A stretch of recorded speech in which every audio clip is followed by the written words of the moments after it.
Welcome to the Horror Hangout, a podcast where film fans watch the best and worst horror movies of all time and talk about them. My name is Ben Errington, and today I'm joined by regular co-host Mr. Andy Conduit Turner. Hello, Ben. How are you doing? I'm doing good. I'm not sleepy at And all, which is good. handy. You Oh better yeah, not be I'm wide awake, in this and situation. I've got a coffee But ready this to isn't a go. dream because we have a surprise unannounced guest. It might Don't be a worry, dream. this isn't one of Freddy's tricks, everybody. Unless it is. My favorite Lick. types, my favorite types of guests are unannounced ones, and it is Rich Rose. He is an award-winning screenwriter and director, chronic doodler, and occasional stand-up comedian. Welcome to the show, Rich. Hello. Hello. How are you, lads? Good. We're Yeah, good. good. Good. Thank you. Thank you for coming to join us. We're just chatting Thank about you the for having episode me. coming up, and you had some feelings about Freddy, and I thought, I know, Rich is due to come on with us anyway. Let's get him in. Yeah, no, I appreciate that. I did have some strong feelings. A lot of Slap which him I've into actually. Dreamworld. Well, yeah, I posted on the Instagram thing when I saw that you were doing it, and I don't know if I stand by my comments now, having rewatched it this afternoon. Oh no. Feelings have changed. Well, yeah, we'll get to that. Wait a minute. You put an opinion out on the internet that you weren't entirely sure whether it was correct or not, and I now know, you're maverick behavior. and now Thankfully, he has the armor of being a white man, so people are less likely to come and get him. Yeah, But exactly. I can say whatever I want, and then I'll come get you, retract it, and mate. no one can say anything. Depend Yeah. depending on what you say on this show, I'll be gunning for you. No, maybe Yeah. not so much. I don't think I've got the strongest feelings about this film either way, one way or the other. So, still, it's a good time. It's I think it's a good Yeah, time. it's a good time. It's hard to, yeah, it's not one I'd sort of defend to the hilt. I don't think anyone is. It's not a hill that anyone's going No, to die on. A Nightmare on Elm Street Part Four, is it? But no. I feel like though Apart from after Kincaid, unfortunately. after part mm, three, apart from Kincaid, poor Kincaid, after part three, which was like solidified it as my favorite of the franchise, I would say. yeah, I don't know. I feel a little bit disappointed because I feel like a lot of the characters from that film get done dirty in this one. hmm I feel like everything that it establishes and does well, it kind of feels a little bit watered down in this version. I mean, it's definitely like a greatest hits um of moments, I guess, isn't it? Like Yeah. memeable moments, let's say, yeah. in this film. If both of you were going to be one of our colourful cast of characters in this film, who would you be? The Karate Man, one of the others, Bug Girl, Do you mean just like Asthma. new characters? No, it has to be Asthma. one of the existing ones. I Uh, This do. is a new version of which is your favorite Power Ranger color. If you're playing this in the playground, are you going to say Bags being this one? Who would you be?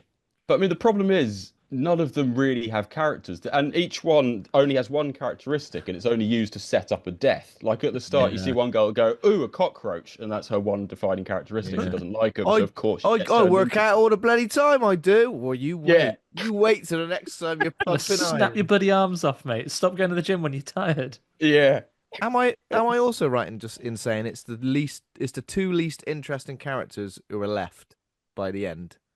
I was a bit like these Because guys. Freddy's got no hook. He's like, what do you think? Were there He's- two characters left at the end? I only watched it 2 hours ago. I thought There's- only one survived. This boyfriend. He's alright, Oh, isn't the he? handsome man. The Yeah, handsome yeah, man, yeah, exactly. And I yeah. feel like him and no disrespect, it's Alice, isn't it? No disrespect to Alice, but I feel like him and Alice are probably the least interesting out of everybody. And I feel like them being the final two, I was like, there's got to be someone else, surely. Mm. But Um, Alice Jason isn't the even. dog. Yeah, although we don't see, and I surely no coincidence that he's called Jason. That's Yeah, a I very mean, fun touch. Is this do we oh do we my is this God, is this the beef that would beef eventually begins. lead to Freddy versus Jason? Oh, did it start here? Yeah, maybe. Because it's got to be before Jason goes to hell. Yeah. Hmm. And as This far could as I be know, there wasn't any other kind of pointed little reference in any Friday film before that, was there? this I could don't be the think. first shots fired Mm.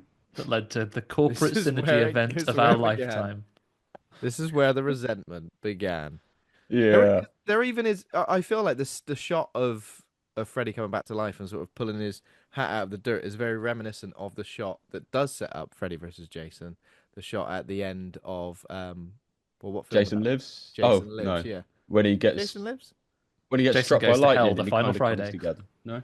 The scene where like we actually see Freddy's arm come out Yeah, and grab them like Oh back. yeah, that's that is the Jason end of Goes to Jason Hell. Goes to Hell, where Yes, it like is. his mask is on the floor on some lovely loose sand, and then like a Tremors, it comes up. It was Freddy's Yeah, above. it was very reminiscent of that. It did kind of remind me of that. This particular post dog piss resurrection. it's Uh, also very Hellraiser. The way it looks very whack. It looks as though they melted a wax skeleton and then played it back, and it's yeah, great. yeah. I'm not going to Yeah. knock that, No, but it is it's good. It is good, and I feel Also like astounded by how soon that melting skeleton, when reversed, looks like Robert Englund. yeah, Hasn't got as that soon, much flesh on it again, where it's like, that's Freddy's, that is. as soon yeah. as his rib Beforehand, it could have cage, been any skeleton, but very quickly, like, it's a Freddy skeleton. Mm, as soon as the rib cage comes back together, you're like, hang on a minute, I Robert England, recognise that that is. I guy. recognise that rib cage anywhere. Yeah. Uh, yeah. So obviously, last time you were on the show, Rich, was a interview episode where you're talking about your short film, "It's Really You," which was at Fright Fest last year. That so you said that that's finished screening everywhere so far, hasn't it? But how's the reaction Yeah, to I that film think been? largely pretty good, I think. Yeah. Yeah. I hope people have enjoyed it. But I think it's kind of, yeah, as far as I don't think there's any other festivals that I'm waiting to hear back from. So yeah, it's kind of finished its run. And I just need to figure out what to do with it next. I'll whack it online and let it Yeah. rot somewhere, I imagine. Andy was very, because I think I went to one group of short films and Andy went to the other, and he was very excited about your film Yeah, afterwards. it was. He was And chasing you've it I talked appreciate quite that. quite deadpan. I don't get excited about very Yeah. much, but I liked this. You don't give And anything away usually. bearing in That mind face. that you were in a showcase with another film that was a musical about cakes, still Oh, really that was like this great, one. wasn't it? Yeah, I mean Yeah. it was a really strong showcase last year, I think, for shorts. But Yeah, one of the some good standouts stuff. for me. Oh, Yeah. cheers, man. No, I And appreciated you championing it. Yeah, oh which is yeah. why I immediately went, a fan? I better get in touch so I can Please. publicize this shit. Yeah, it's really a But cynical move on my part. And you've been working, I mean, we talked about it in the interview, but you were about to start filming your next short, right? And you've been progressing with that. And the main Yeah. question I have is, are your in-laws still talking to you? Yes, they are. So yes, for Ben's sake, I basically roped my mother and father-in-law to play the main characters in this film because they are both professional actors. Um, that's always handy. it is, isn't it? You save a lot of money doing that. Yeah. So yeah, I mean, they haven't seen any of the edit yet. So my sweet mother-in-law hasn't seen what I've done to her face using CGI yet, and maybe then things will get uncomfortable. But yeah, it's taking shape. Nice. Exciting. Nice. Well, we shall look forward to seeing it, and we'll make sure that everyone is following along with the news as Is you that is as that you have more. is that potentially going to do the run of festivals as well? Do you feel like Yeah, that's sort the of stuff? aim. So I mean, I'm hoping that it'll be done by the end of this month. And then I'm just gonna kind of start submitting, see what comes back really. I think it's quite fun. It's pretty bananas. It yeah, I don't yeah, it's kind of mental, I think, in a good way. And it's the first time I've kind of used any visual effects, so that's been sort of a challenge. Mm. But they are, I think, more or less complete. And yeah, like I say, and I've also got my wife in it. It's become a weird little family project. There's only one actor in the whole thing who I'm not related to now. By blood Oh, or marriage. Yeah. Yeah, exactly. Well, solely by marriage actually, but yeah. So yeah, it's been a laugh. That's exciting. nice as well, though. How often do sometimes when you're working on a passion project, you're working on things like creating art, takes you away from your family. You don't get to spend so much time with them while you're stuck there. This time, Yeah, well, this is they it. get to be part Yeah, of it. And, you would imagine you get involved with the family because you quite like hanging out with them. yeah. No, it's worked out well. It's a weird thing, kind of directing your in-laws because you can't get angry at any point. Yeah. But You're you just not can, allowed. but way That Yeah, more was they're not that was doing it right. that was brilliant, but I was hoping for a slightly different kind of brilliant. No, they're wonderful. They're really great at it. But yeah, it's a slightly weird dynamic. You know. Yeah. Well, looking forward Ah. to finding out more about that and eventually seeing that as well. How exciting. Um, yeah, so let's start the show in the way that we've been trying to recently on recent episodes, which is trying to understand a little bit more about our guests. And in that, and by doing that, we would like to know, Rich, what is your horror Mount Rush horror? I've Mm. butchered it by adding horror at the start. Gonna try it again. I've absolutely Yeah. butchered it by adding horror at the Look, start. Ruined this it. everyone. This I know we didn't really edit this, but this I'm is not gonna. behind the curtain stuff. We're gonna take another run at this. Ben, what is the name of this segment? Mount Rush horror. Very Now, good. Mm. We've That's been good. asking people for their for this good. It's great. It's great. In fact, we've been asking people to tell us what their Mount Rushmore of horror icons is. Now we've been doing films recently, but we think is horror icons the best thing to do, Andy? Yeah, because if you're Yeah. thinking about that mountain, you're carving people on there, and we never know. With 3D printing nowadays, the technology will soon exist that you can see a mountain, you can carve something on there. So you could pick one in there that's easier to crowbar into a pun as well in the future. But right now, so Rich, we're going to ask. It can be directors, it can be actors, it can be fictional characters from horror. But imagine you have a blank granite slate that will stand the test of time and a Okay. big laser. Who are you going to carve into that for your own Mount Rush horror? I'm not gonna go with directors because you just sound like a bit of a wanker, don't you? I'll go with just horror characters. Yes. I think you'd have to whack up Ash, Yeah. Bruce Campbell. You did not have Granite for the chin, but yeah, do him. Hell yeah. I think I would put up, Brian Yuzna's Society. Yes. You Yes, know, at we the do. end where there's the butt face. I put Butthead that. Dad. Yeah, I think that Yeah. would be fun. This would And be that's great. more or less three faces in one. Yeah. 'Cause Yeah. you get a face and two cheeks. But two others. Oh, fucking hell. What else have I ever enjoyed? You kind of draw a blank when you're put on the spot. It's You know what? difficult, isn't it? I put up Kincaid from A Nightmare on Elm Street 3 and about 10 minutes of A Nightmare on Elm Street 4. Oh, hell yes. With his He's an dog icon. under his arm. Would that be the fourth? Yeah, go on. We'll put Jason the dog. Jason the dog wouldn't have to count. You can get him as a bonus. Jason Okay, the bonus dog okay. would be action a with little Kincaid. addition, yeah, onto the third head. Yeah, he's All part of right. Kincaid. Okay, so I get a fourth one. I would, just to add a bit of class, because that's mainly been a stupid Mount Horrormore so far, Mount Rush horror so far. I don't know. I do Horror, something. eh? Yeah, I do. What's like a clever thing I could say? Oh, like Eyes Without a Face. The French film. That would be quite Okay. good. Yeah, that Yeah, man. Just the blank Yeah. face, the sort of mask. yeah, That's I nice. like and it. it I would be mean, it's easier very to carve. it's Yeah. very eclectic. It's got a lot going on there. And I like it because I feel like it's going to represent you better than the obvious answer would be Freddy, Jason, Michael Myers, and who else? Chucky. That's Pinhead. the obvious answer. I like you've gone slightly not so. Yeah, I like this, and I feel Ben. Actually, can I retract one of them? I just thought I don't want Ash up there. He deserves to be up there, but actually, I want to put on. I think I mentioned Texas Chainsaw 2 when I was on last time because I love that Yeah. film so much. Oh, okay. I'd have Bill whatever his name is. Oh yeah, Mosley. chopped up. Chopped up with his. Yeah. I'd whack him up. It's a good. Oh, it's a and good and there's one. still a chainsaw user or Yeah. aficionado. That's good stuff. And I feel, Ben, the evolution of this bit is really strong already. Unfortunately, you do know the logical conclusion, the visual imagery that conjures. That's Yeah. it. I feel like, Ben, it's a matter of weeks before Ben is now like, right, I now have several hours of work to visually prepare this Mount Rush horror. Oh, I'll put it You're going to underneath the guest. Photoshop each person. Yeah, I'll do you it. should I'll do it. that. I'll do it as simple as possible. We'll just add some sort of stone texture over someone's face. Done. That'd be very good. The first one I do will probably take hours, but after a while, it'll be a 30-second job, I reckon. After he's mastered it. After Yeah, Oh, you'd find that- a rhythm.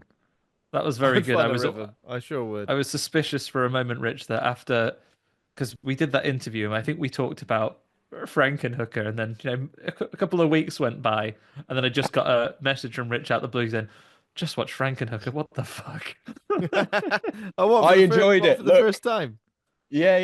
On your recommendation, I yeah. enjoyed it. It had what did it have? It had exploding prostitutes, Oh man, super strength crystal meth. Yeah. That's about all it had, explode but I that. really enjoyed it. And a That was what reflective message on bodily autonomy and the true victims I of the don't sex know that industry. it was quite as progressive as you thought it was, but yeah. and he's like, this is incredibly highbrow, and it's really got something to say, you know. I still, going back through the archives, if you're a new listener, we tend to not take things too seriously. I still think if you go back through our old episodes, one of our most in-depth discussions on the metaphor and meaning and director's intention of any film we've covered is probably the Leprechaun. Wow. Oh, I need I to don't listen to remember that what we one. talked about now, but I remember it being quite serious. It was going, it was quite serious. Does Warren Davis even enjoy doing this? He's having a whale of a time. Of course he does. Riding that bike dead fast. Yeah, to be fair, talking about Frankenhooker, it was at the top of my YouTube searches for ages, which was exploding hookers smoke super crack. I think that was what it was. It's a Um, great scene. yeah, it's a great scene, and I think because it was at the top of my YouTube search history, every time I saw it, I'd go, watch that again, get that watched, and which is why But it what's the stayed there. metaphor in that scene, Andy? Yeah, what is the What's metaphor, that Andy? telling us about society? Drugs But is drugs actually, is bad. drugs are bad. Those people, Oh, just victims of all them. right. Killing them, just much quicker.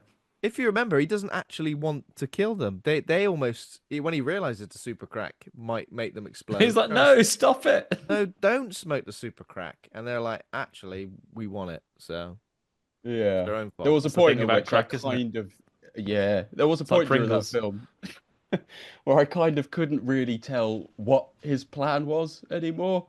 We just kind of go along with it and well, I guess he wants to explode hookers. Oh no, he doesn't want to explode hookers. Look, either way, some hookers exploded, and I was Yeah. happy enough. Yeah. Yeah, it was good. Yeah, All's he well does that have ends a well. plan. He does have a plan, but I think he gets in too deep with a lot of shady characters very, very quickly. There should be That a record mustachioed scratch. pimp. Oh yeah, mustachioed pimp. He gets a bonk on the head from a severed head, right? He does. Yes, Classic. I'm pretty sure it makes a good bonk stuff. noise as well, if I remember. Yeah. Right. Okay. Let's briefly talk about some horror news before we get into it. I will mention this. Fright Fest Glasgow is this weekend coming. Andy Conduit Turner is attending, and friend of the show, Emma Cownley, is also attending. So if you see either of them, smile politely, please. And we'll Say be hello if the film isn't running, but if yeah, it say is, hello. bit Smile of shush. politely, but say hello as well if you can. But yeah, we'll be covering all the films from that event next week. We're not really going to do like an on the ground episode as we have done at previous Fright Fests. I guess mainly because I can't attend, and you know, Yeah, there's only one of us there. It'd be very hard to hold a camera and a microphone and look at a person and talk. I tell you what, drive me around the twist. drive So me a bloody twist, mate, wasn't it? Yeah, the logistics of that. Who kn- but on the off the back of that, Screams by the Sea, we are attending and we're doing an on the ground episode on the 29th of March, Saturday the 29th of March in Bournemouth. Our episode will obviously go live the week after that, but they've announced the lineup as well and some heavy hitters as well as some films we haven't seen or covered, Andy. So it's Strange Darling, Time Travel is Dangerous, Scarlet Blue, Suicide for Beginners, and something else. The Demon, which we didn't watch at Fright Fest, but if you remember, we because saw it clashed with something, we wanted to go see it. Good creature we effects did. in that. We didn't see it. We saw the creature effect, like some sort of like monster hole in a face. I think I might have given it a kiss, not a real kiss, air kiss. You know, disrespectful to just go up to someone's effects work. Don't and want the just start oils in your slobbering skin all over it. slowly No. dissolving their practical effect, like poor Hoggle. You find Oh him a few yeah, it's years later, withered, devastating what happened to Hoggle. Yeah, I saw perished. that picture. It was really Unfortunately, sad. yeah, Oh dear. perished in storage. Now he looks like a Hoggle. sort of What does it look boggling like now? skeleton. That's like, do you remember when the Ardman warehouse caught fire? And I always just thought, oh, poor little morph, just melting into a puddle. I thought there was something really Yeah. poignant about Poor that. little morph. Yeah, you could spread him Yeah. on a piece of toast and eat him after that. Little morph. Does it depend? Would he melt if he was just, or if he got the flames got very close? Would he become like a Ben Grimm, the Thing, like a baked solid God, Oh, kind that's of worse. character? it's a whole different story, isn't it? What was his Yeah. mate called? Morph's little mate. Chaz. Was it Chaz? Chaz. Is that true? I think He was so. He was a twat. was, Let's admit it. Chaz. Just let him get on with it, Chaz. Just let him get on with it, Chaz, for God's sake. Yeah, so obviously that's happening. We'll be there. Looking forward to it. We're kind of doing official media duties for the festival as well, and that's the first time that we'll be doing something like that. So super exciting. Can't wait. And obviously Rady Nikolov, the festival director, with a name that fits perfectly into Star Wars: The Phantom Menace. Duel of the Fates. Duel of the Fates. Rady Nikolov. Rady Nikolov. Rady Nikolov. Yeah. Glad. Really glad that he's allowing us to do that. So thank you, Rady, and we're looking forward to it. Yeah. Yeah, I know. Yeah. You've been Exciting been to Bournemouth festival before? times are on us again. You've been to Bournemouth before, Andy? Yes. You have. I have as well, yeah. Nice down there, right? Yeah. That's right, yeah. Lovely. Lovely. Real estate's a bit pricey, but I ain't buying. I'm just there for the weekend. Yeah. There we go. That's good. And The Substance won an Oscar. Maybe it didn't win the Oscar that everybody hoped it would. Any of the best director, best actress Oscars. It did win best hair and makeup, and I think, yeah. Well done. Yeah. Why not? I know the Oscars. It depends how high in acclaim you hold the Oscars. I'm a bit like, I hold it in acclaim when things I like win, and when things I don't like win, I go, what Garbage, a bloody yeah. members club! What a members club! Oh yeah, congratulate each other. Oh, are I you? see. You schmoozed and boozed the boast, did you? Yeah. All right. Oh, Yeah. that's how it is. But of course, like someone like Mikey Madison, who made her name in Scream, and to see her win best actress as well is also exciting. So yeah, and Demi Moore won like tons of things, didn't she? What she win the Golden Globe, the SAG Award. Yeah, Yeah, there's loads of awards. I get it. Like it's nice to see the film pick up at least one Oscar and get a bit of horror recognition yeah. out there. So The Substance got its flowers, and it was, of course, the closing film at Fright Fest last year. I've already seen Andy Edwards online talking about his film Rumpelstiltskin, which is closing Fright Fest Glasgow this year, and he's almost saying, "Well, if The Substance won a bloody Oscar, mate, and that closed Fright Fest, Rumpelstiltskin got to be next on the list." we'll win the Scottish Oscars. The Scottish Oscar, the Scottish BAFTAs, they don't count. Yeah, of course they do. Yeah, they do. They do. I don't want to spoil it because it hasn't had its thing be a yet. But pedantic. Rumpelstiltskin, I've watched it in preparation for Fright Fest already. I've seen it as well, mate. Yeah, no spoilers. Obviously, don't want to talk about it or review it now, but I'll just do a little smile like this. Oh, that smile says 1,000 words. It Yeah. does. You might have liked it. Yeah, He may have I just kept saying the word Rumpelstiltskin over and over again, like just enjoying that word. it's a fun word to say. It's a fun word to Funnily say. enough, though, he doesn't want you to say it. Yeah, what's? He doesn't go around telling everyone it's his name. That's one of my Do you remember some of the name? favourite Do you remember some of the name guesses in that film? Your name's Spindleshanks. Your name's Spindleshanks. Honor's gone. Your name's Barry. In it. And he would have gone, "You got me. You got me." Guilty as charged. It's Barry Bazza. I mean, technically, not a million miles away, because there is a legendary Barry that performs almost impossible domestic feats in our world. That's right, Barry Scott of I Sillet knew you were Bang going fame. there. I knew you When were you've going got there. impossible stains on your toilet bowl or whatever, you're like, fuck's sake, and then I he wish turns someone up. someone needs to tell Barry Scott that he's shouting all the time, because he's clearly got tinnitus or something like that, where he's just yelling all the time. Barry Scott. I mean, not to upset you very deeply, but like Rumpelstiltskin, Barry Scott, I think, is positioned as the inventor of Sillet Bang. He is not. Barry Scott is a character like Yeah, Santa true. Claus or Yeah. Rumpelstiltskin, played by different actors in different countries. Barry Scott's not a real man. So you know the English language Barry Scott, but you don't know whatever the Spanish version of the name Barry is, Scott. I can't think about saying anything other than something maybe offensive.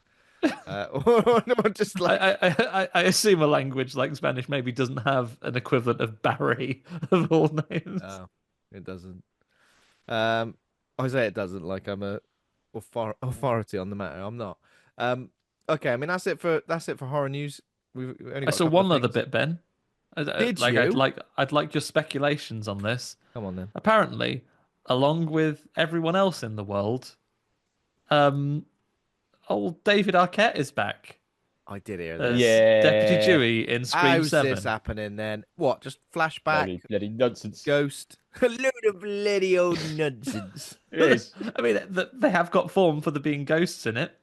Yeah, that's Maybe true. Matthew Lillard's a ghost as well. Maybe now every character has a ghost assistant. Like, Maybe they should Just the way stop that's the thing. making fucking Scream movies. I Ghost mean, assistant. This has been everything that's like led up to the making of this. This is the only one where I've gone maybe knock it on the head. Apart from that, I was kind of enjoying this new kind of these new Scream movies. But now with everything that all the controversy and now this, which is Yeah. no we one's have dead. alienated our two biggest main stars from the reboot. Mm. Let's bring everyone back. Yeah, it just feels like they've just thrown a lot of money at it to try and. If it turns out that Nev Campbell's mom comes back in this one, I was never murdered at all. I'm Actually, there. I did just leave. I did just move on with my life. I met someone else and I moved away. Don't know whose body you found. Me, Maureen Prescott, alive and well. Bloody hell, Maureen. Is Neve Campbell's is Sydney's dad dead as well? No, I think he's okay. He was he poorly alright? for a bit in the first one, but Why I is he think not just. why is he not popped back up in some way, shape, or form? Mister. How long with all the other announced returns before we get 100% Cotton back again? Cotton Weary. I'd did love that he? Is he because still alive? I can't even He remember. dies I in mean, dead. 3. he died who in even 3. remembers 3? Was 3 the one in a film being made? Yeah. Yes.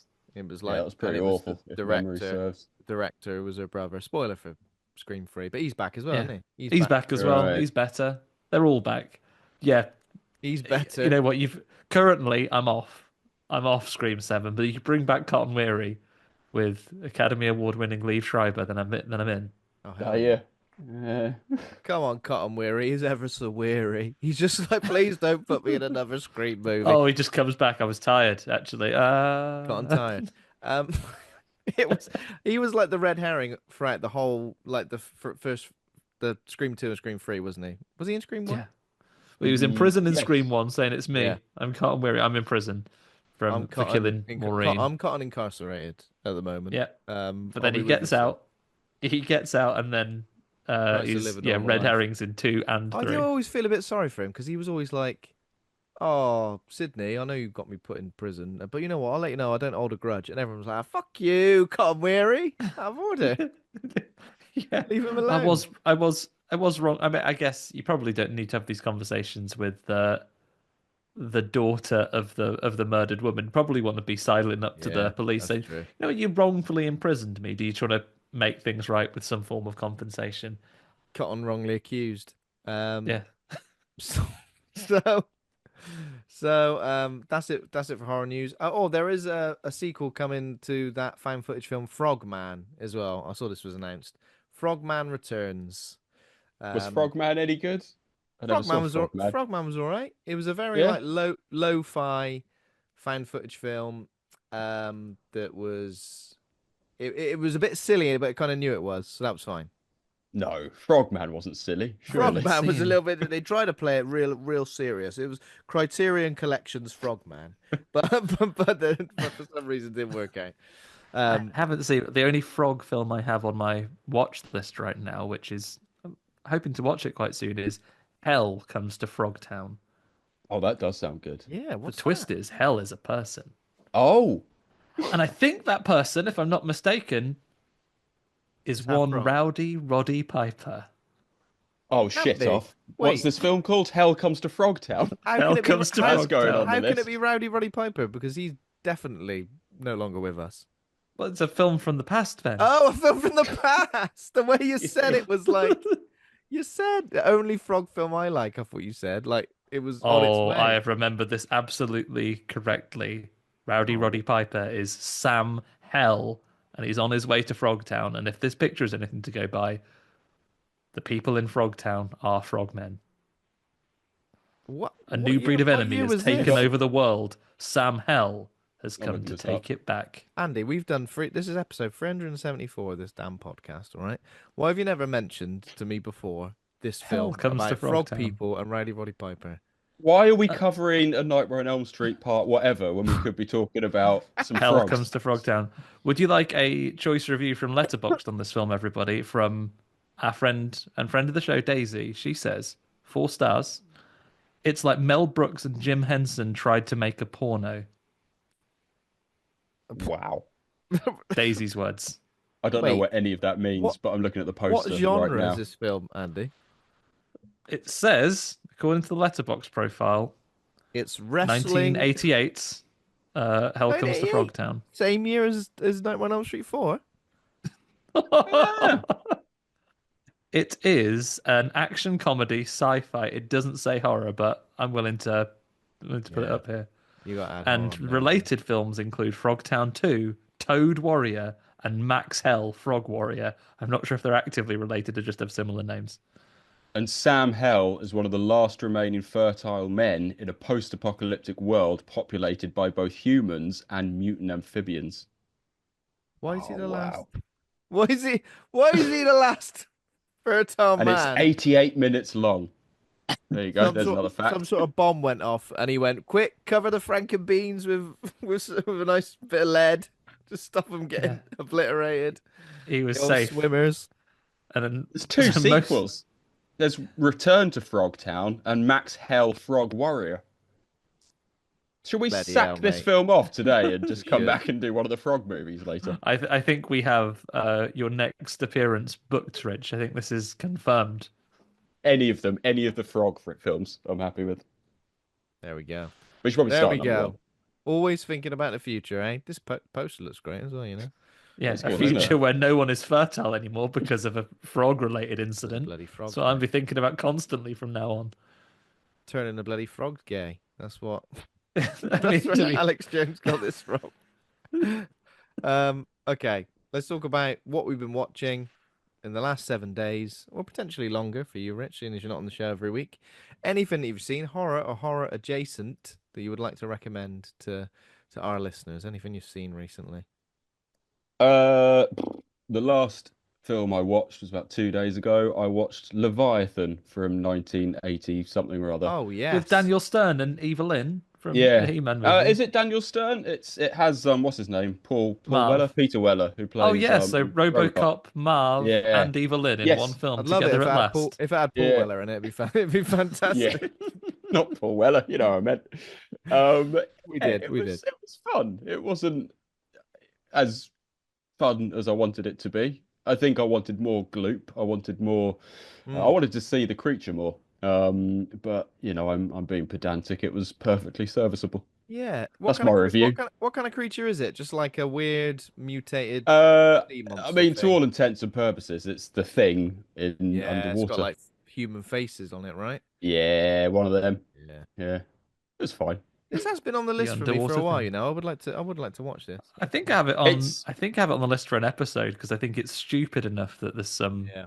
some good chat about that one. Even if it is bad, I can see your face. It's not bad. It's just it's so derivative of other better movies. Okay. But you know, you can't have everything. You can't have everything, and You can't. even from that lukewarm review, I've gone and added it to my list for this month. So there we That's go. all Very it good. takes. Let me know. Yeah. I will. We've buried the lead. Ernie Hudson is in it as well. Oh shit! Yeah, he is. No, it's got a good cast. Yeah. Oh my god. Hell yeah. No, don't get too excited. Like I say, it's not great. It's no Nightmare on Elm Street 4 or Hell Comes to No. Frogtown. No, it's not. I'm adding Hell Comes to Frogtown to the list as well. Andy, Rich, anything else or just that? Is that it, really? Just that. That's the Just only other that? film I've seen besides A Nightmare on Elm Street 4 in my Anything- entire life. Just those two. I've been watching Leviathan and then Nightmare on Elm Street 4 and then back to Leviathan and then Yeah. Can we put something else on, please? No. No. No. Keep telling you. Stop asking.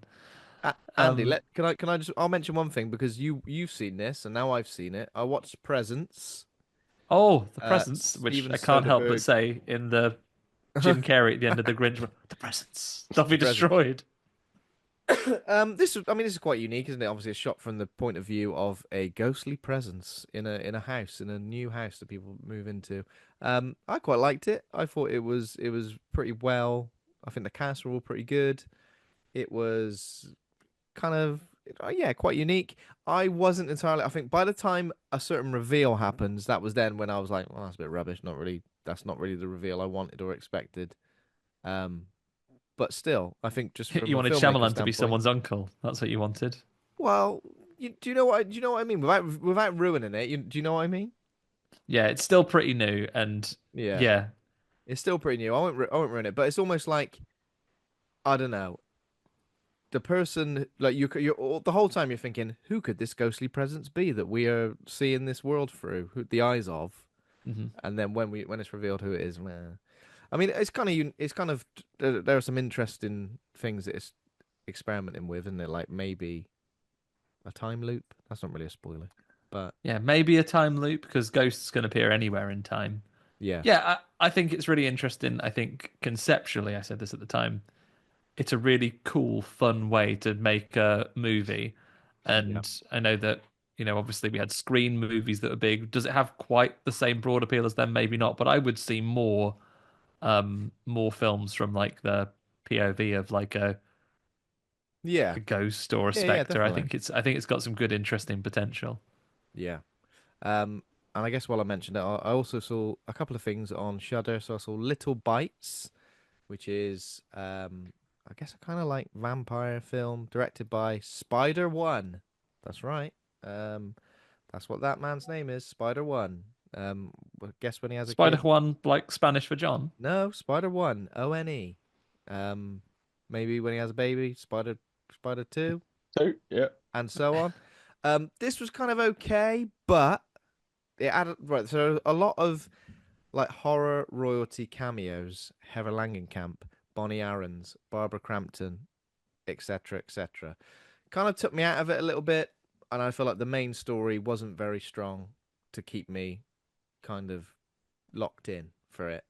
And it's one of those Okay. films where I'm like, I don't even really know necessarily what the point was. Does that make sense?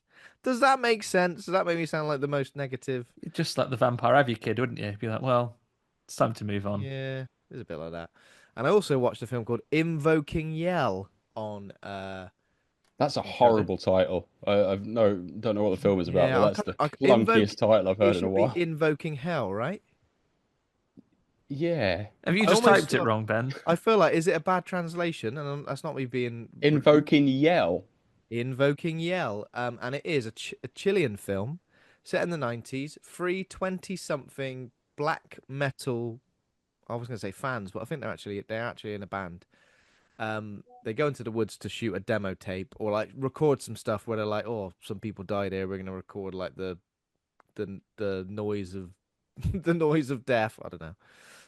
It was all right. It took a long, long time for anything to happen. And then when things did happen, when things are like the way films portray a certain type of person, and sometimes it feels too on the nose. So it's like, hang on a minute, you're into black metal, are you? Yeah. Well, you must be like a murderer, or you must be. You Okay. know what I mean? It just felt a bit like that. I A mean, bit still, obvious. still A bit on the slightly nose. more sensitive than Predators, and it's this kid has is on the autism spectrum, so must Mm, have a superpower. Yeah. Um, yeah, Yeah. at least slightly better handled than that. Yeah, a bit But like that, where I'm almost like, is it just gonna kind of flip reverse it? Maybe, and that maybe would have been better. But yeah, I know what you mean.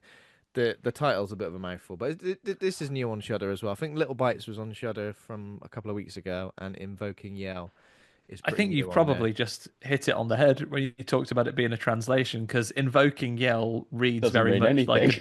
it. I think it probably is a direct translation of something like incantation or the summoning or Mm, something like that, both of which are probably already taken as film It titles. almost felt like as well. When sometimes a film or a TV show does this, it goes, our main characters are big fans of A, and then almost like lists things off, just like they've just gone on the Wikipedia page and gone, Oh, what are all like the popular good novel Ready Player One does for a whole yeah, yeah, best-selling book. exactly. What are all the bloody black metal bands then?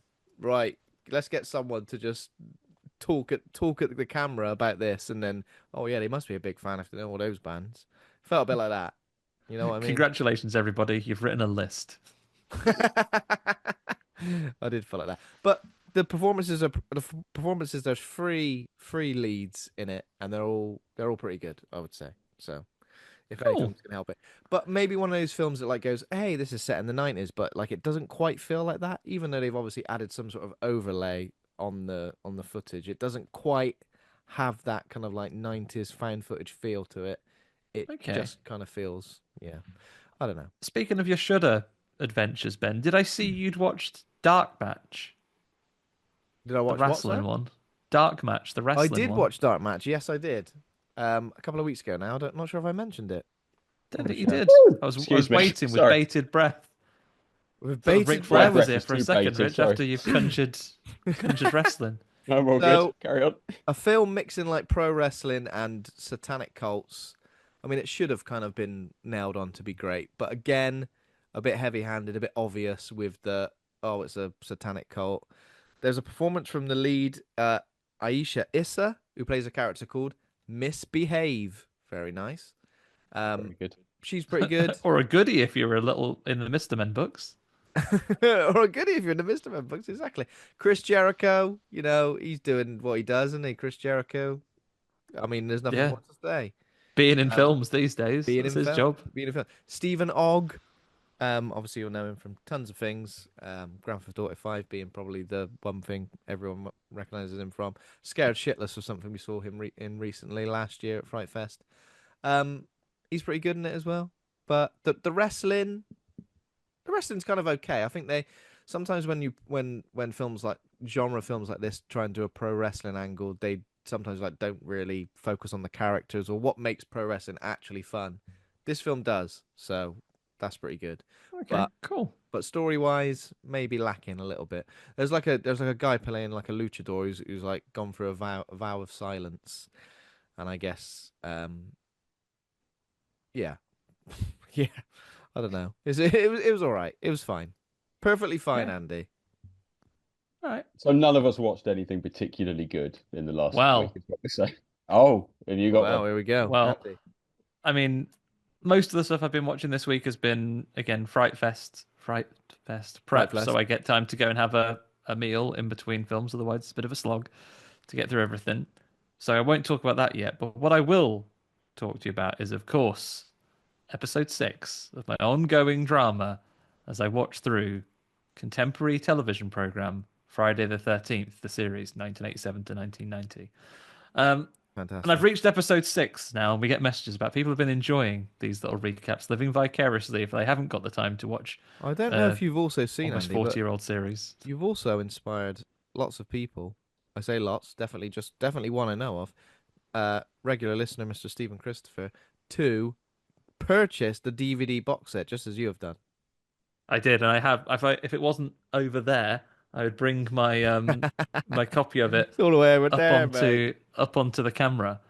Yeah, it arrived, and I have How now many reliably discs? every episode. How I many haven't discs are we counted, talking? but it is a big old unit, and Is they it? are looking through the see-through bit at the bottom. They are stacked up in there. I Oh think it's about yes, 12 or so discs, that is fantastic. That's so all exciting. 73 episodes or whatever it is. One a week, of course. And now I'm on episode 6, and in this week's adventure, our heroes, Mickey, Ryan, and Jack, still on their ongoing mission to recover all of the artifacts that were given away from their uncle's old curiosity shop. And this time, we're dealing with a magician, everybody, a stage magician. And he's got his hands on a weird box and a crystal that gives him actual magic powers. And again, still continues to be X-Files through the lens of diagnosis murder, where people are being killed off, and we don't know who the true bad magician is, but this artifact they've got allows real death-defying escapes to be performed on stage with seemingly impossible odds of escaping the deadly traps. Unfortunately, what we find out is that they're imprisoning an innocent bystander in a box down below, and the magic means that they just instantly get killed instead of the magician down backstage. Oh my Bit god. like bit like in the Prestige, but without cloning. So um, the guy is as naturally you would expect. Old Man Jack, of course, has been a magician in his time, so he has a stage performance that he can bring out of retirement, and he enters this competition that they're going to try and use to find out who has the magical box. Mickey and Ryan dress as his assistants and do some snooping around, and it's par for the course. The usual fare. There's deaths, there's murders that people get over quite quickly. And just the average hijinks and peril that we've come to expect from this one. Do you know what I keep thinking about this show, Andy? No, I'm not as Yeah. far into it as you. I'm probably like 3 or 4 episodes now. What's her name? Mickey. Getting married, right? She's engaged to someone. Yeah, How he's only in the much- first episode. He's not been in How it much since. time is she spending chasing after all these artifacts and stuff? At one point, she spends like over a week staying at like some sort of Pretending to be a monk. pretending to be a monk.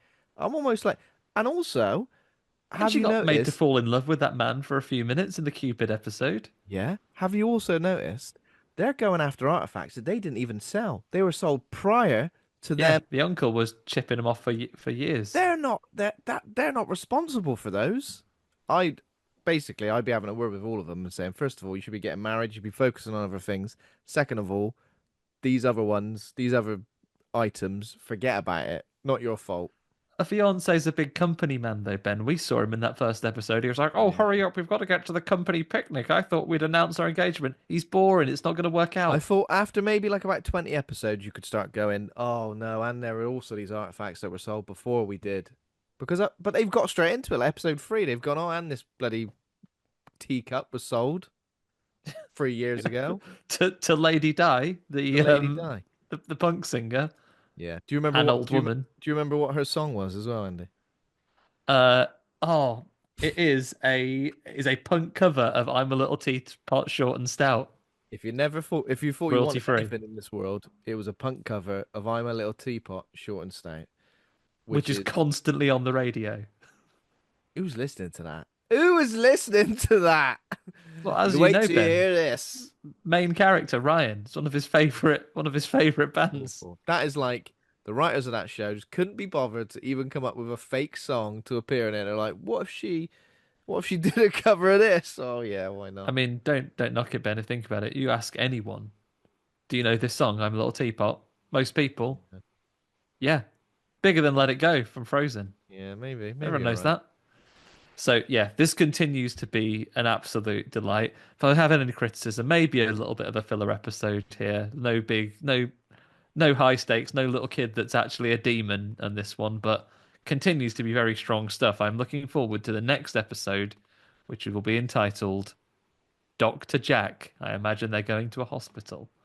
Oh, he's got an evil stethoscope that when he puts it to someone's chest, you can You can hear hear how how long they they'll got left. die. You hear how they're gonna die. How long they got left to live, and he's How many using it heartbeats left? It counts down. using it for nefarious means. That's the plot of every bloody episode, isn't it? But I am enjoying it, regardless of that. I mean, Rich, have we sold it to you yet? Will you be going onto YouTube to look up some popular series Friday the 13th, which I must stress, no Jason thus far? No, I know, I've heard of that. I mean, I think the point at which you got me was when you said this episode is like The Prestige, but without cloning. I was like, oh, it's not even as good as The Prestige. All right. It's like that You thing. can just kill a random person, not yourself. I Now feel I'm gonna like watch. Is it actually good? I found it very difficult to tell from that review. Should I be watching it? I think so. Okay. I went out on a limb after episode 3, Rich, better than the X-Files. you said wow, better than the okay. X-Files. Is that just because one of them's like it's a red-headed woman and So the X-Files has ripped it off, is a what you're nice saying. man? 10 years Yeah. later. I feel like I don't think so far, Andy. I don't think it's good, but I'm finding it very watchable. Does that make any sense at all? Like I'm in Which me, could me be and said Charlie. of today's film. Me and Yeah, Charlie, in a yeah, way. exactly. Me and Charlie are enjoying watching it and kind of laughing at it, but also like picking it apart in a way. But still, by the time it ends, I feel like it's maybe slightly too long. I feel like 30-minute episodes might be better. You're full of rage right now, aren't you, Andy?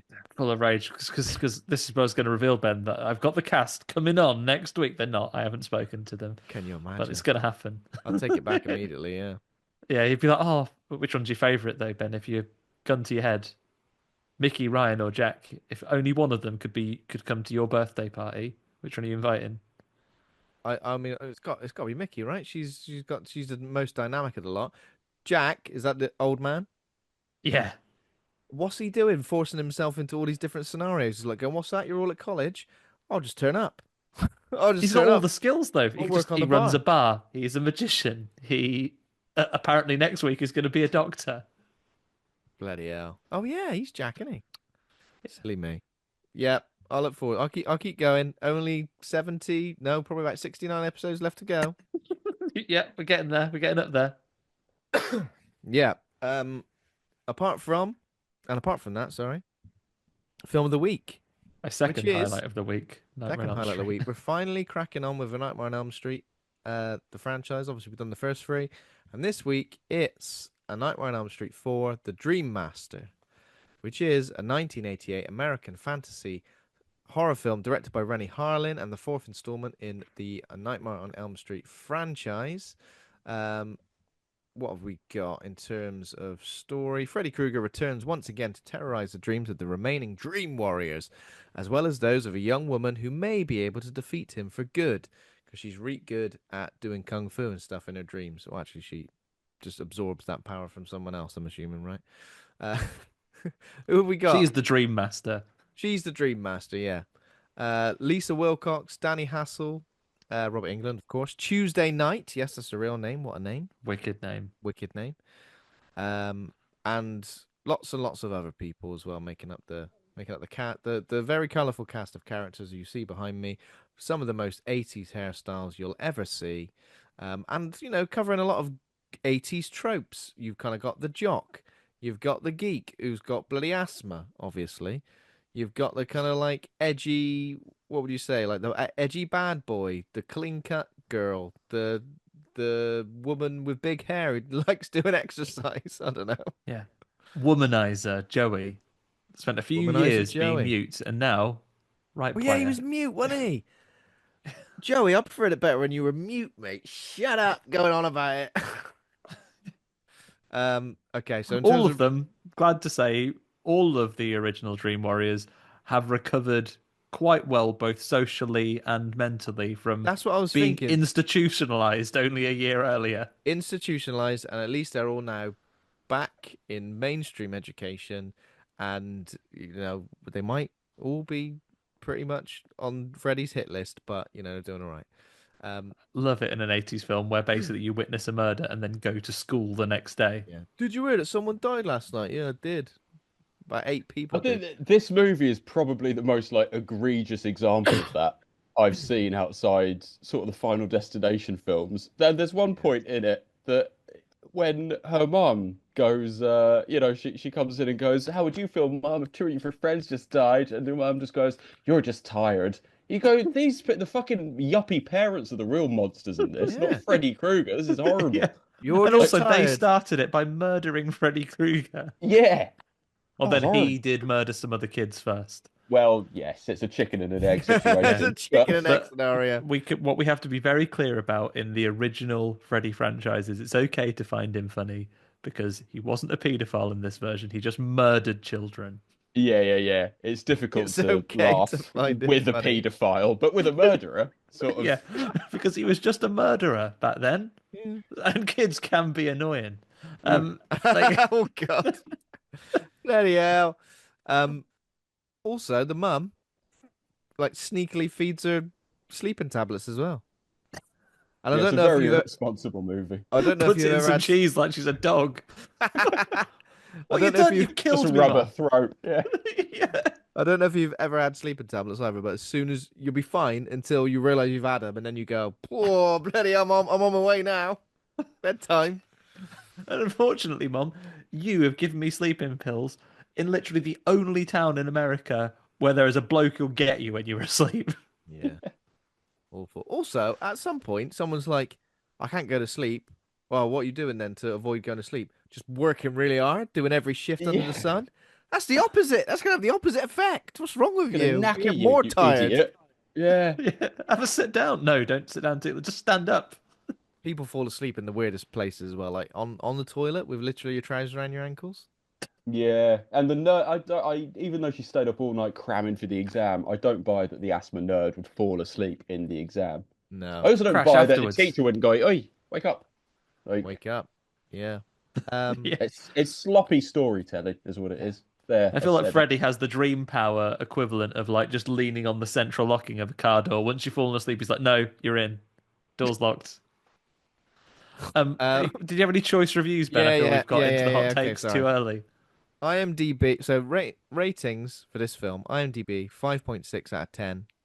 Rotten Tomatoes 55% audience score, 43% critic score. Letterboxd 2.7 out of 5. Some choice reviews. Erin says, "The kills are so fun and creative in this one. It's hard not to love it. They did my Dream Warriors dirty though." 3.5 stars. I said the same thing. I feel like I may have just regurgitated what she said. Kat says, "A rapid change from Spooky Freddy to Spooky Funny Freddy worked well here. 4 stars.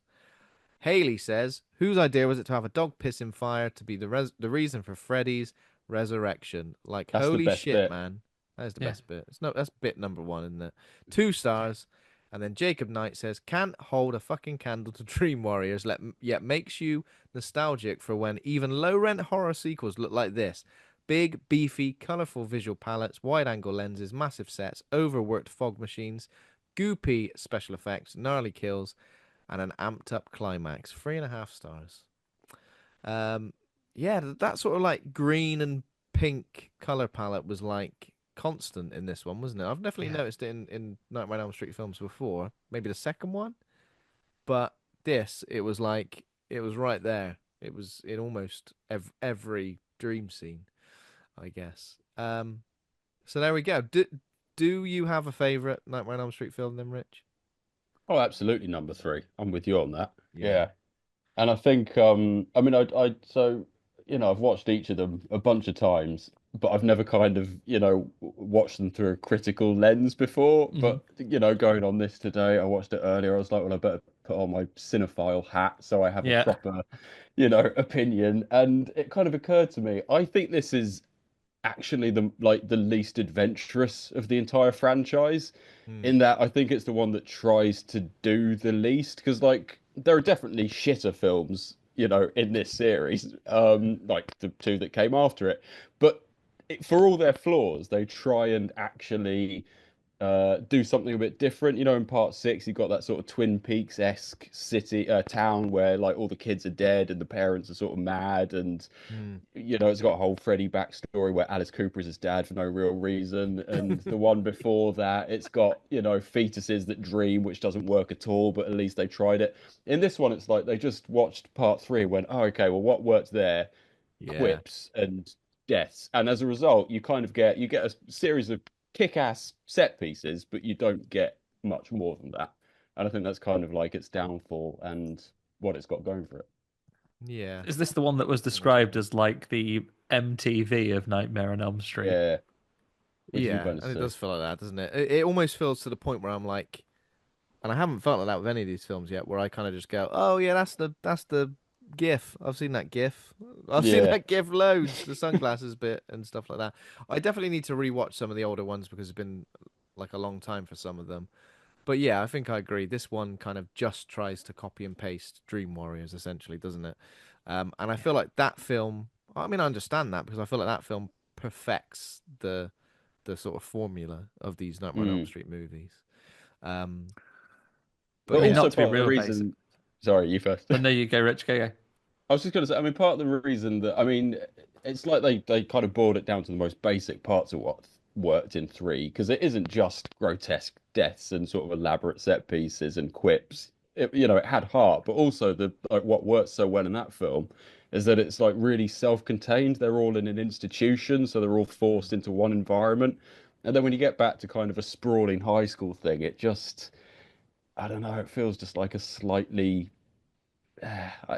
yeah, cut and pasted, but far less successful version of three. But a woman turns into a cockroach, so swings and roundabouts, I Yeah, guess. But and phenomenal, like practical yeah, stuff. Had no business having to go that hard. yeah, it went hard. I don't even feel like she seemed that shocked that she was a cockroach. She kind of like seemed like, "Oh, yeah, I'm a cockroach," and then was just like, "Oh, I suppose this is it I, now. I I This feel is like me." she has it time and time again though, because he's already got her and done some scary stuff to her. Right? He's already done that bit with the pizza, so she Yeah. is losing it at that point already. At that point, it's just like, I kept thinking as well, oh like no, if, this.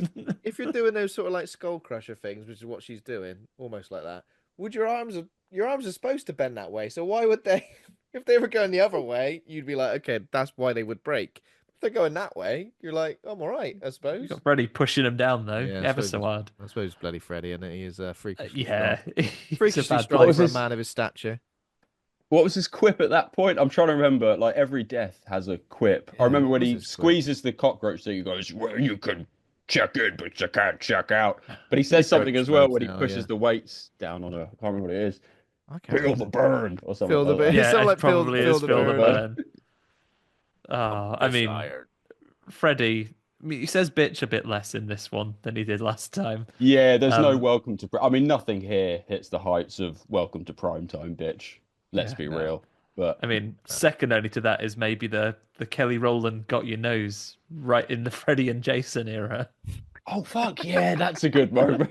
He Yeah, pops out of the magazine, got your nose. that's very Oh good. wow. Yeah. Oh, I tell you what, if he wasn't trying to kill you, he'd be like a fun uncle to have around, wasn't he? If he was just your friend, if he was nice. If he was just your Um, friend who Horribly hadn't killed kids, disfigured, is that what you're but saying? Who yeah. hadn't killed I kids? mean, I've probably almost certainly told you, if not said this on the show years ago, Ben, but once following a Nightmare on Elm Street marathon, I had a Freddy related dream slash nightmare where he was after me in like an American style house, running around, he's chasing after me, chased me out to the garden, at which point Creature from the Black Lagoon pops up, um from like as if he's the neighbor, like over the hedge, chucks a big old pan of spaghetti hoops over Freddy, and he got ever so upset. He was crying that his jumper was ruined. I went over to him, comforted him. We made friends. And then we went down Tamworth Town Centre, got him a new jumper. And then we decided we were going to go Tamworth Baths and go swimming, but I woke up after that. Andy, I had that same dream last night. And I woke up with like that water in your ear after you've been swimming. You're the dream master. Yeah. Bloody dream bastard, mate. You stink of chlorine, you do. Where have you been? But I haven't been to the swimming baths. What- Yeah. Can you describe Freddy's swimming trunks to me? Oh, we didn't actually. We were on the way Green to the and red baths. stripes. Make surely. something Yeah. up, Andy. Make something Yeah, up. it Come would. on. Yeah, it would be green and red stripes. Yeah, Oh, yeah. actually, I think he'd have one of those Victorian bathing costumes that was like that way he wouldn't And a little disturb. brown leathery swimming Yeah, cap. yeah. That way he wouldn't disturb other swimming bath users by having all the soul faces on his chest while he was out swimming, because otherwise they'd be like. Why did? And knife flippers. He'd have little Yeah. flippers with big long serrated knife. Yeah. Oh God, yeah, dangerous. So we've designed, if we were making action figures, we have Underwater Adventure Freddy, Beach Freddy. Do we know why Patricia Arquette didn't return as Kristen Parker in this film? You're gonna kill me after how long? No thanks. Give Tuesday night a I call. feel like there was no need to kill. I feel like Kristen could have easily stayed alive during this film for the majority of it. Is the reason that she did die simply so they could transfer her power to somebody else? Maybe and that's call it. her I'd the have to Dream look back Master? at the. I'd have to look back at the documentary, but maybe she wouldn't do it. So that's why they decided to kill the character. It went the other way around. But apparently also Tuesday night was dating Renny Harlin. So maybe that's Yeah, why he I went did. I Oh. did read out that. to Patricia Arquette. They Yeah. both deny it, apparently, don't they? Mm, No, no, no, no no. smoke I don't without even like fire. him. No smoke without fire. Because she also like contributed to the film's soundtrack. Apparently, did she sing a little song on it? Maybe. It says, guess it so. says, it says here that she did. She did sing a little song because she did. She was a recording artist. And she had quite a few albums as well. And he went, do a little, sing the theme tune for us, and you could be in the film. Dennis Waterman style. Dennis Waterman style. Yeah, it's a weird one. I'm just trying to see if I can see a definitive reason. I kind of just thought with something like this, oh, Patricia Arquette blew up and was in other stuff. Too expensive. True. When was True Romance? 1990 90 something, wasn't it? Six Yeah, or so something, I think. a Yeah. little They've still while got a then. few years. Yeah.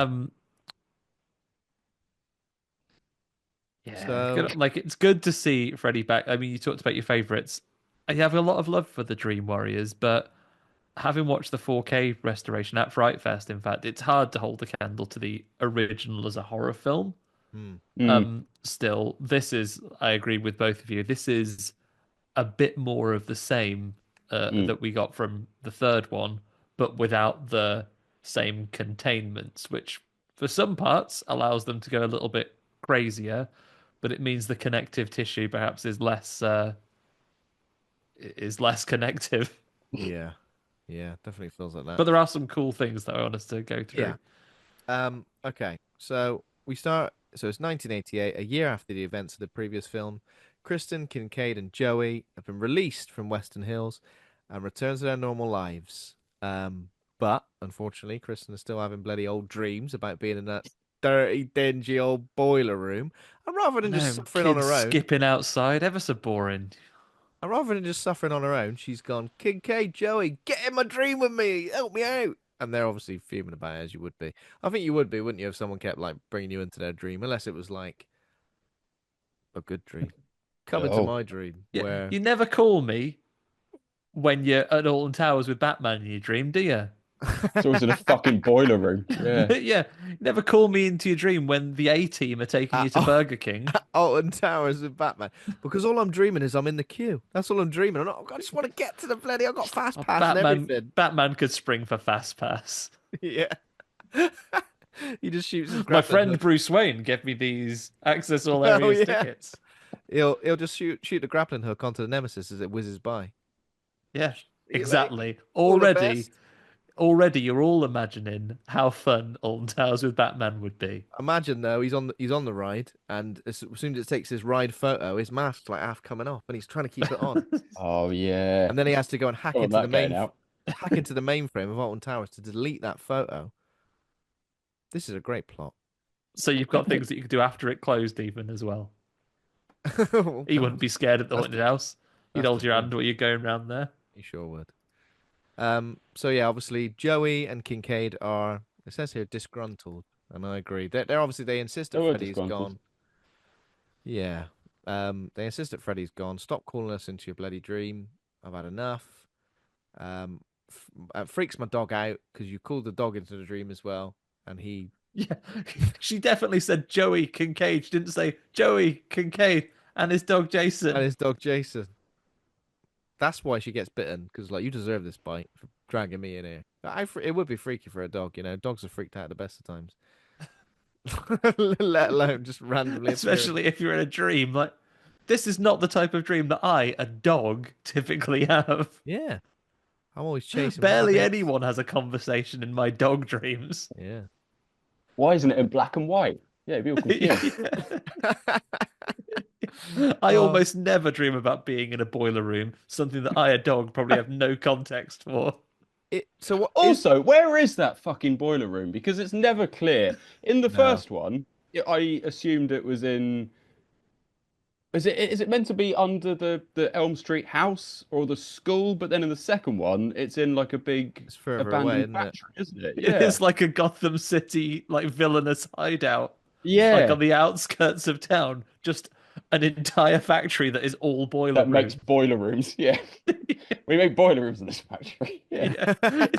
It's almost like a foundry. It's like that same place where the T1000 got burned up. Yeah. Like it's the Yeah, it same is. factory. It's I a love the big second hot one. metal works. I will just say, I think the second one is probably a worse film than this, but it's a more interesting film. Oh, just because of the Gayness. touch me all night long music bit. Yeah, it's definitely more interesting because he's getting Yeah. people out of dreams as well in number 2, right? Well, he's Yeah. turning into Jesse, isn't he? He's transforming into him. He's turning up at He's parties. inside. He opens his mouth wide. If he sees You've a got the lion, body, I've got the brains. Yeah, yeah. right. Oh, fantastic. There's a role Um, for you as the new Freddy Rich if it comes around I again. think so. Yeah. I can So- go, ah! That's kind of the only thing Robert Englund does in this. He does a bad pun and he goes, ah! I was He got thinking paid a this. lot of I money was for kind of that. thinking this. There isn't tons for him to do in this. I feel like he's Very not. little. It's weird, isn't it? That's why it almost feels like That's why it does feel like a bit cut and paste. Where He does get to be a master of a disguise. master of this. Oh God, yeah. Um. Okay, so the next day in school, Kristen meets up. So we're introducing new characters as well. We've got her boyfriend, Rick Johnson, martial arts enthusiast, He's the hair, karate man. the karate man, hair with some lovely wet look gel. His shy and quiet sister, Alice. Then we got Sheila, described here as an asthmatic genius, and Debbie, an athletic girl who dislikes bugs. Why would you list that as? Why are you listing that as That's your what I said earlier. personality That's the type? only thing they get as a character point is she doesn't like bugs. There's She does so much that karate. happens It's when those characters are introduced, right? There's so much that happens in about like 30 seconds. Some guy like says something to Sheila about what does he say? Everyone's always going on at Sheila about like, hey, what are you can handle a real man or something like that. And yeah, then Debbie, what's she eating? Like a falafel wrap, and there's a bloody full of cockroach. bugs. Yeah, Cockroach comes out. Weird. And then she not only just stops, but she like absolutely stomps it to custard, to which all of her friends Yeah.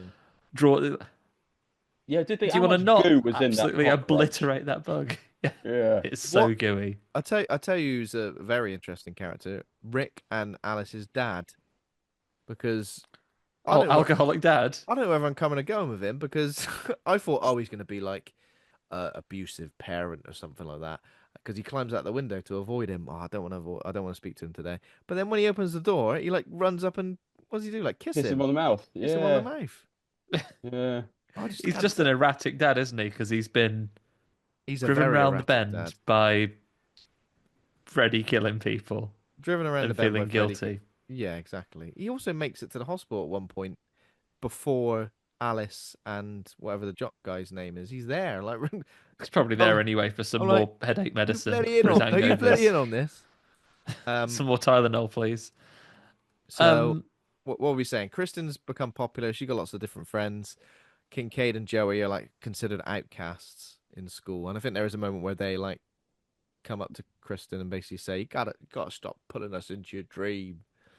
You can tell we're Joey's an just trying to outcast because be. he stands in like that shrug way.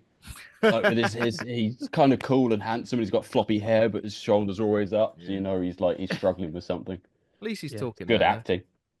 yeah. He's talking now, and he's got a denim jacket with like a A lamb's couple of wool. badges on it.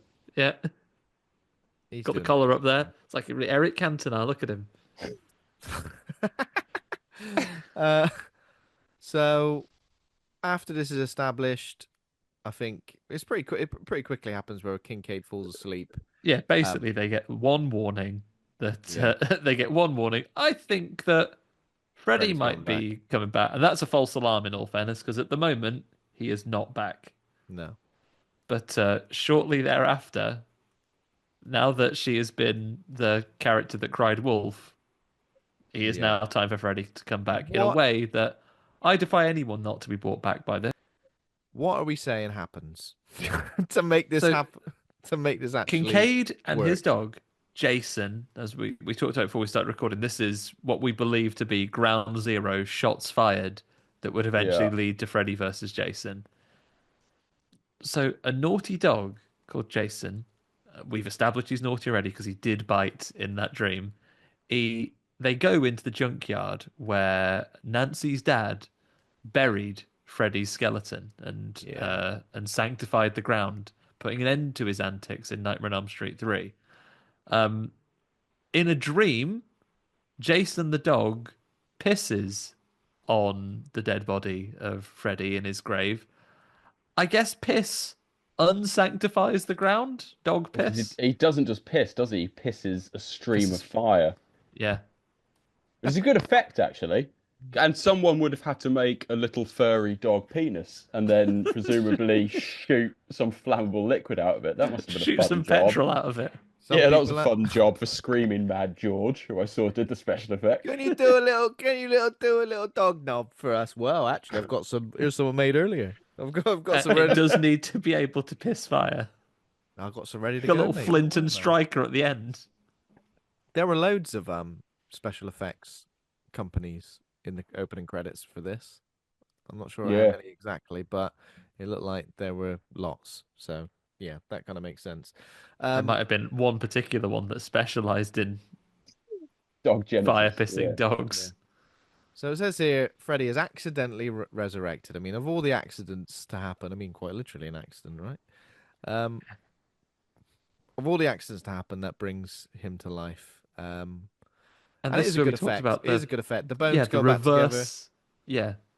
I think it's really, really good. And I think we were talking again before we started that those bones look like Freddy awfully quickly, straight away.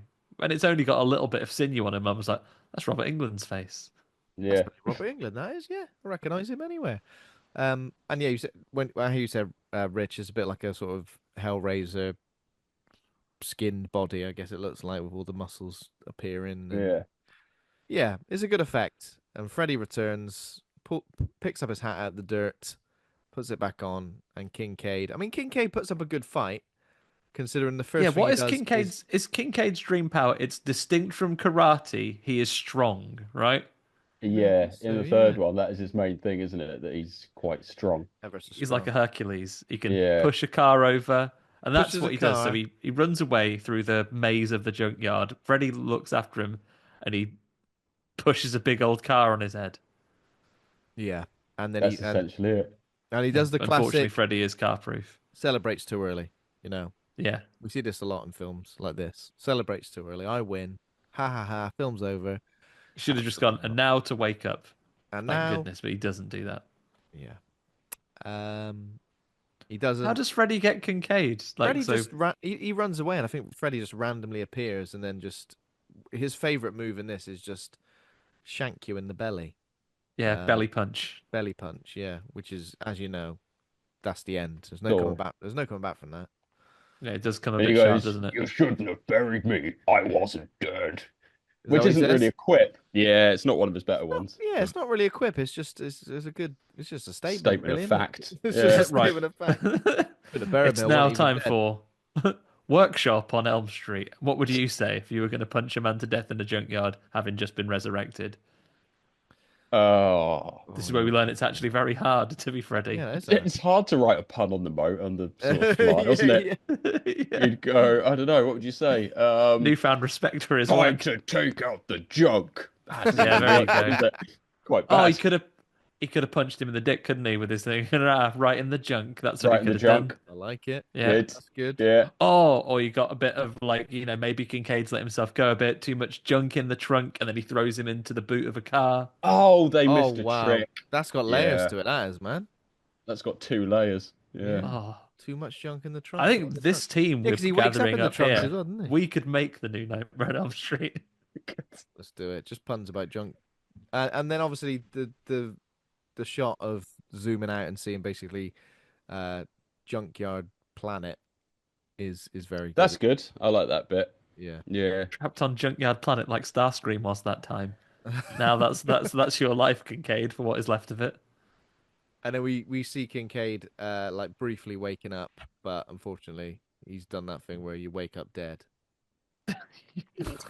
Could happen to any of us. And the dog's very panicking. Oh no, we know what Jason's gonna do. He's gonna eat his face. That's exactly what's gonna happen. Yeah. He's Locked in proven that himself room to with be him. an unreliable character. Exactly. Bloody hell. It's The all your good news fault, is Jason. though, through all the tragedy we are going to see in this film, for all his character faults, Freddy doesn't appear to have a problem with Jason the dog long term because he does not appear again in this film, right? Does Jason?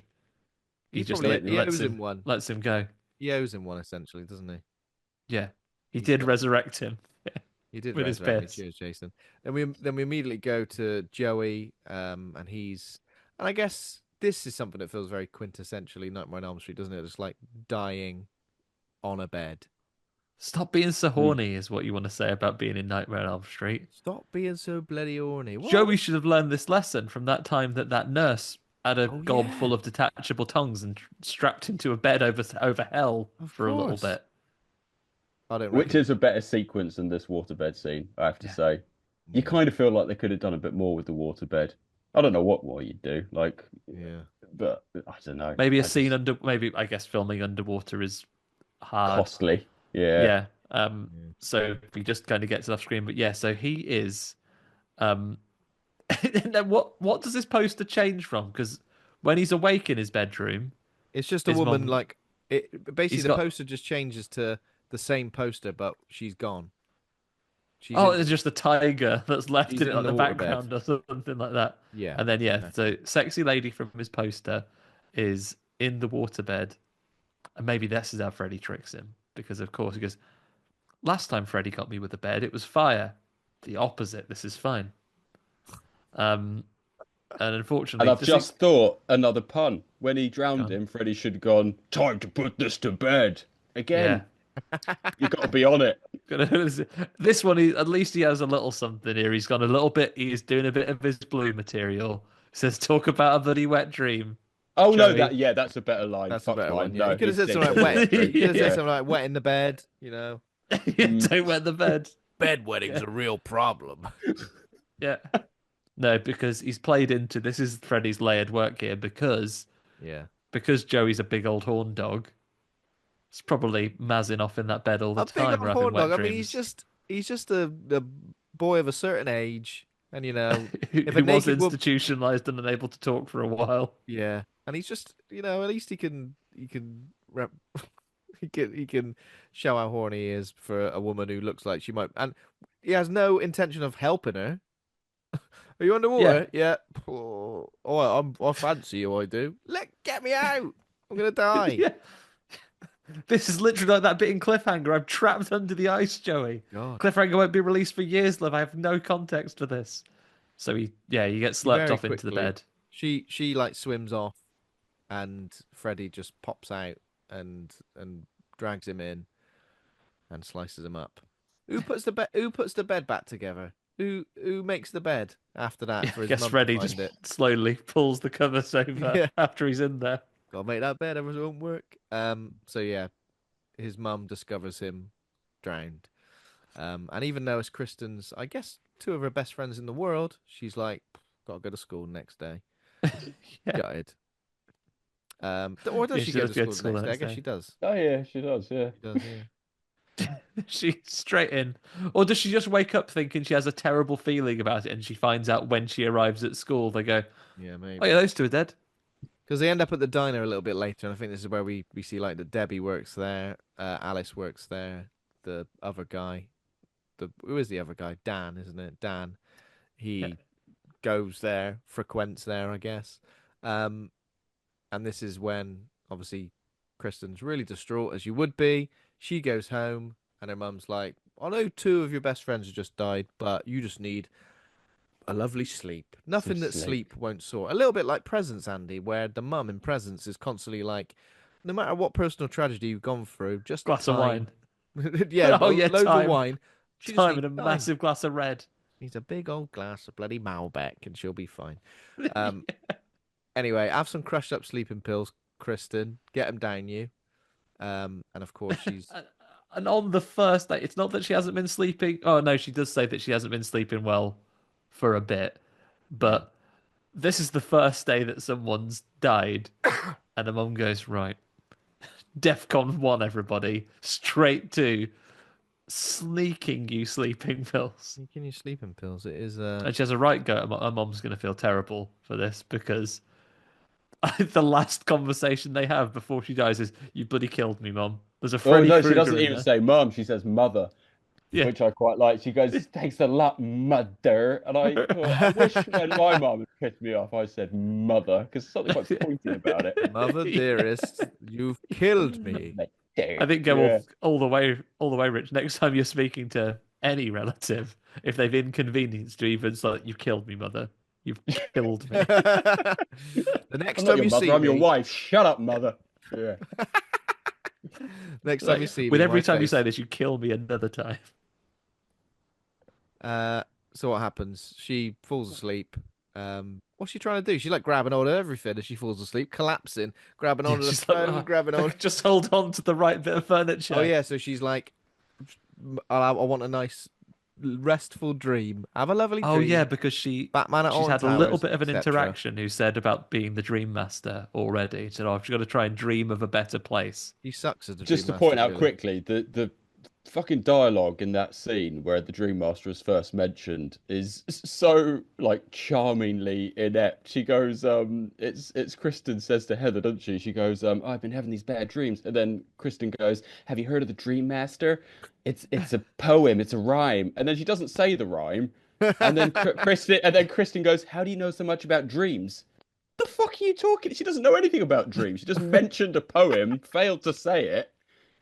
Yeah, I mean, it is on the. I mean, it is, as we learn a bit later, it is on the syllabus at school right now. The English teacher goes, as the ancients tell us That's about handy. dreams. The Dream Master. Yeah.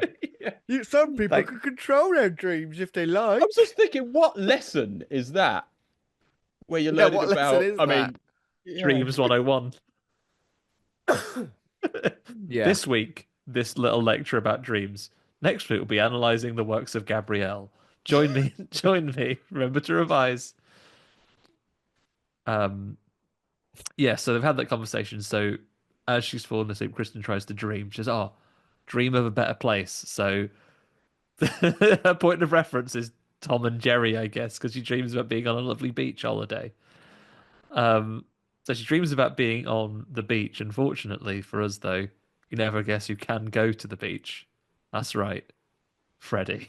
Freddy, aka Jules the Shark. And yes, Jules is the name of the shark. It's Jules the Shark. Here he comes with his big old Jules, ready to get you. With a lovely sharp glove. It's fashioned into a fin. I mean, they could have done a bit more with this, especially considering like some of the effects in Dream Warriors with like literally like horrible, what was it, like a snake Syringe hands. syringe And also hands. that big worm thing. Big at the end worm of part thing. 3. And you You just could have think, why easily didn't had we a get a Freddy Shark? We could Yeah. have definitely had a Freddy Shark. That would have been great, wouldn't it? But no, unfortunately. Where would you put his? Would you put his face on the bottom, or like his eyes to the side? Either. like a I think either hammerhead, would have been yeah. great. Creepy little girl in this making a sandcastle as well. Like, who are you, little girl? What? Excuse me? I didn't say a joke, love. I asked. Yeah. I'm glad your bloody sandcastle gets absolutely sliced in half, destroyed. All that work. And your bloody chalk drawings are shite as well. Sorry.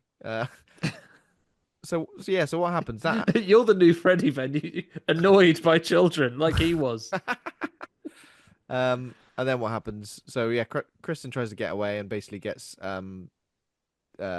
quicksand. Pile driver into the sand like a Yeah. And bully at the beach.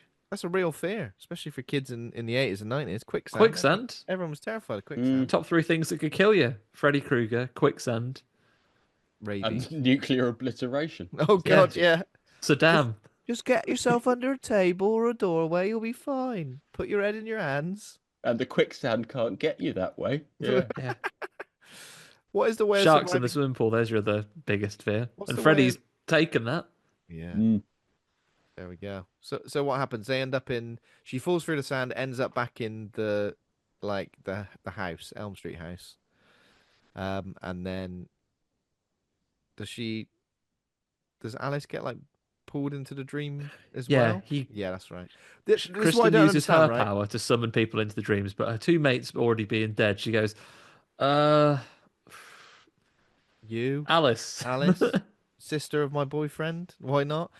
Alice Yeah, is fast asleep. I know, my boyfriend's sister. She knows about dreams. Alice is fast asleep in the middle of the night, but Kristen definitely falls asleep like at dinner time. So what's going on? Is the passage of time just not passing because it's passing completely differently in this dream? It's like Inception rules, isn't it? It's all Yeah. different. Yeah, because Alice is Don't give it a free pass. It's just, come on. This she's film been asleep was the for ages. inspiration for Inception. It definitely was.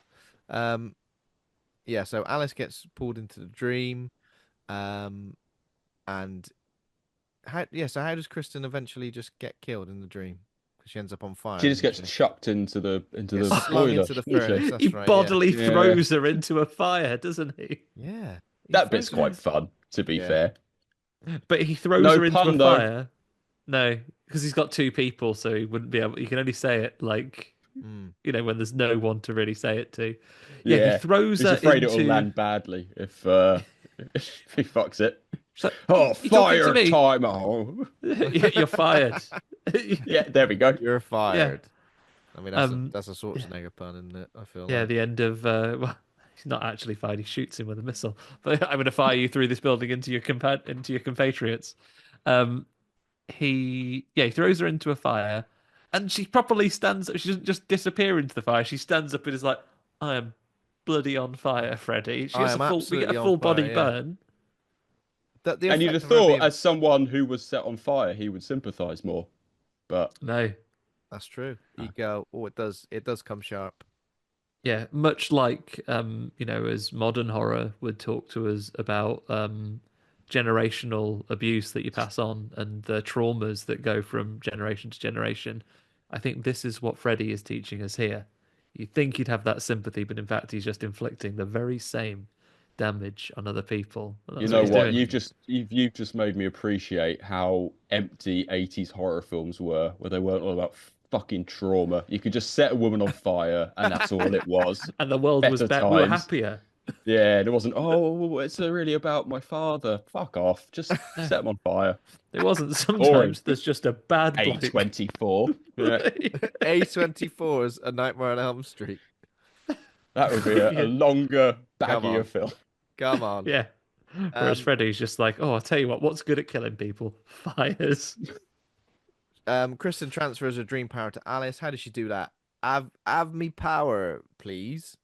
What does she do? Yeah, that's She pretty much just it, says isn't that. it? She says, "Have me power." And then a little sort of mote of light goes across to Alice and she goes, oh, yeah. How does she I feel a bit so different. I don't understand Rick in this because Rick does he just believe everything because he doesn't always seem convinced, but then he seems to know loads about a true ally is Rick. He's Yeah. like, I tell you what, there's a Freddy. And he goes, I You're don't a woman. understand it. I'm with you. I'm with you.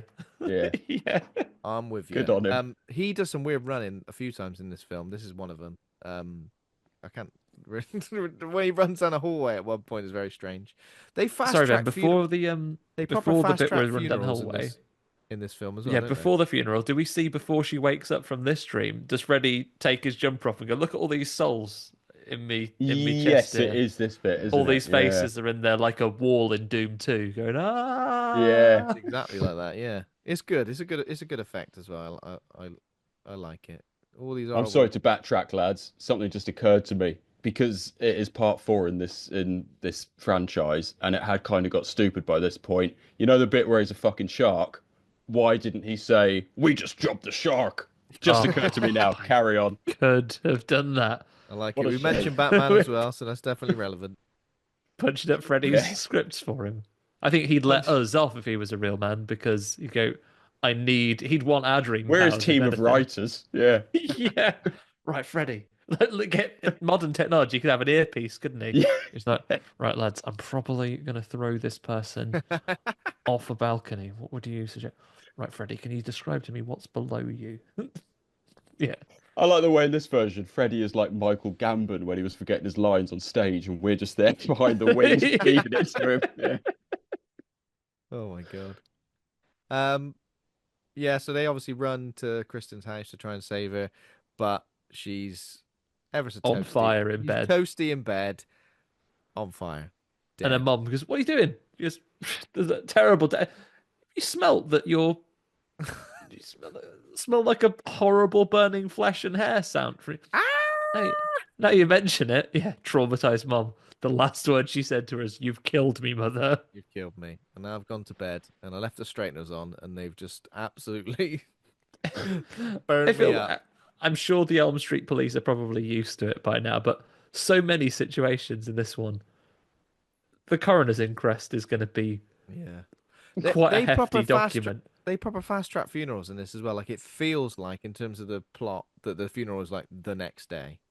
There's no there's no like inquest into any of these deaths or anything like that. People are just like, get them buried. Get them buried. They've probably just put Freddy as a tick box on the death certificate. People fall asleep. Yeah. Exactly. Suspicious causes. No. Cause of death. Krueger. Bloody Krueger. Always the same every few years. He turns up. Okay, so now Alice has got the Dream Master power. And unfortunately, Well, most of she's the got a. I would Well, say she's the most basically got a interesting variant, right? the most interesting characters in this film are dead now. I would say. We Yeah, I think that is fair to say. yeah And you do kind of mentally clock out slightly around this point. So thank yeah. God for the cockroach scene, which is coming up. You But kind of just feel like who's left to root for, really. Like I get it. Everybody else is now going to be tormented by Freddy. Yes, but having these characters who are familiar with Freddy kind of like made it, and oh no, we've got to face him again. Like the stakes felt like they were a little bit higher than now, which is just like, well, now what are you going to do? Because I suppose you write yourself into a corner when you go, this character can just be resurrected She by is the same last of the Elm injection. Street kids, basically. So it's like Yeah, I've taken like so with Kristen's death, Freddy has now had his revenge against all of the parents that yeah. that mugged him off all those years ago. I mean, slightly more than mugged him off, but they bloody mugged me right off. They burnt me to death. How dare they? Do they not know who I am? Famous This could have all child been murderer. avoided, of course, if if they one hadn't person. killed that murderer, Yeah, well, if like the person who is truly responsible for all this is if one member of the Elm Street police force had been better at paperwork and that warrant had been signed correctly, he would just be in prison now. Is that how he got yeah. out? Is that for the technicality that got him off, essentially? Yeah, In the first one, basically. doesn't Heather Langenkamp's mum go, the judge got fat and the court got. There's some Yeah, weird little speech like that.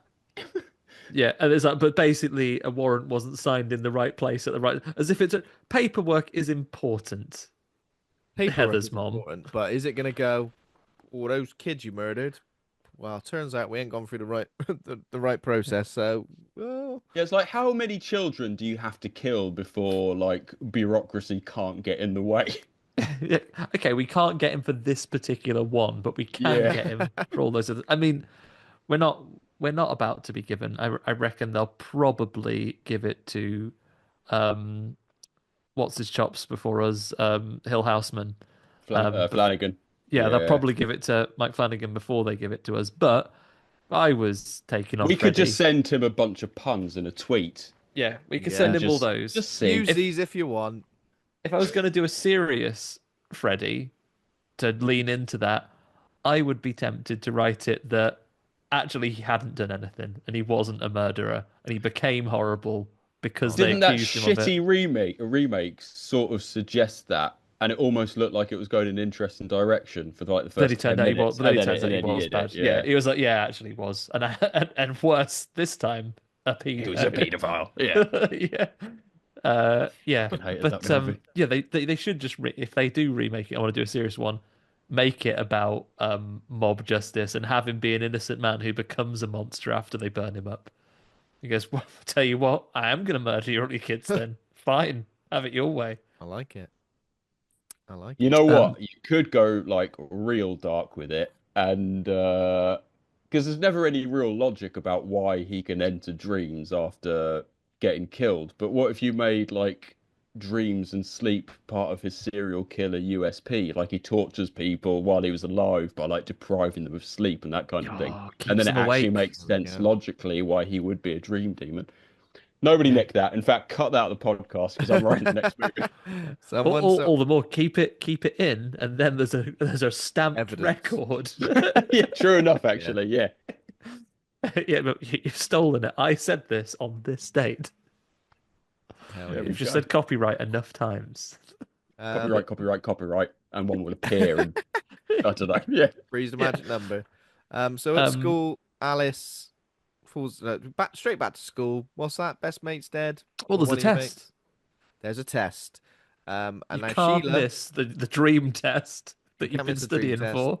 Sheila, I know you've only had a couple of scenes so far where like you've just been basically your friend Debbie's had a go at you for not having a boyfriend, and she goes mind over matter or something like that.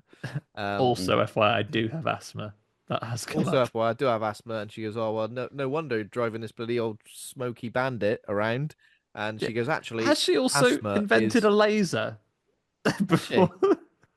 Didn't she hand her a box and say, "Use this"? Is it like a bug zapper or something that she's I think it's the invented? thing that she gets stuck in when she is a cockroach, is it not? It just looks needlessly high tech. That's what I thought it Oh, it's was. just like a Well, I little, thought it was little the box. laser that that Alice would go on to shoot Freddy with later. She's done an invention, basically. Like Yeah. Wallace and Gromit. Yeah. Yeah. We've done this Yeah. before. We Wallace and Gromit and Rick and Morty would both be directly inspired by this one character in Yeah. Nightmare on Elm Street 4. So she falls asleep. Alice does, brings Sheila into a dream, and Freddy kills Sheila, making it appear like she has an asthma attack. But in truth, he Slept to dry. he slurps her dry. He slurps her Absolutely. dry. So she sort of has it when she pulls her into the dream. She is basically in the class doing the test still, and then Freddy is like an exam invigilator who picks her up and just slurps her dry like a Capri Sun, right? Yeah. Yeah. It's not the best effect of the film, I have to say.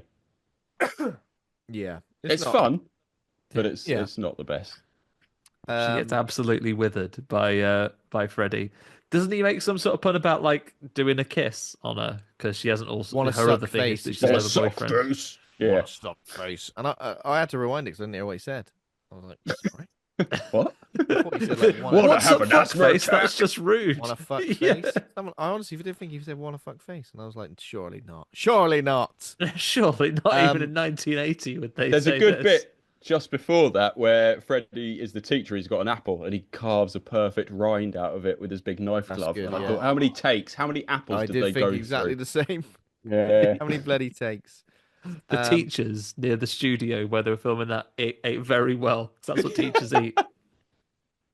Yeah. Apples and leftovers from dinner time, from lunchtime. Yeah. After that, I think Rick is like, you know what? I'm gonna get into training for taking down Freddy.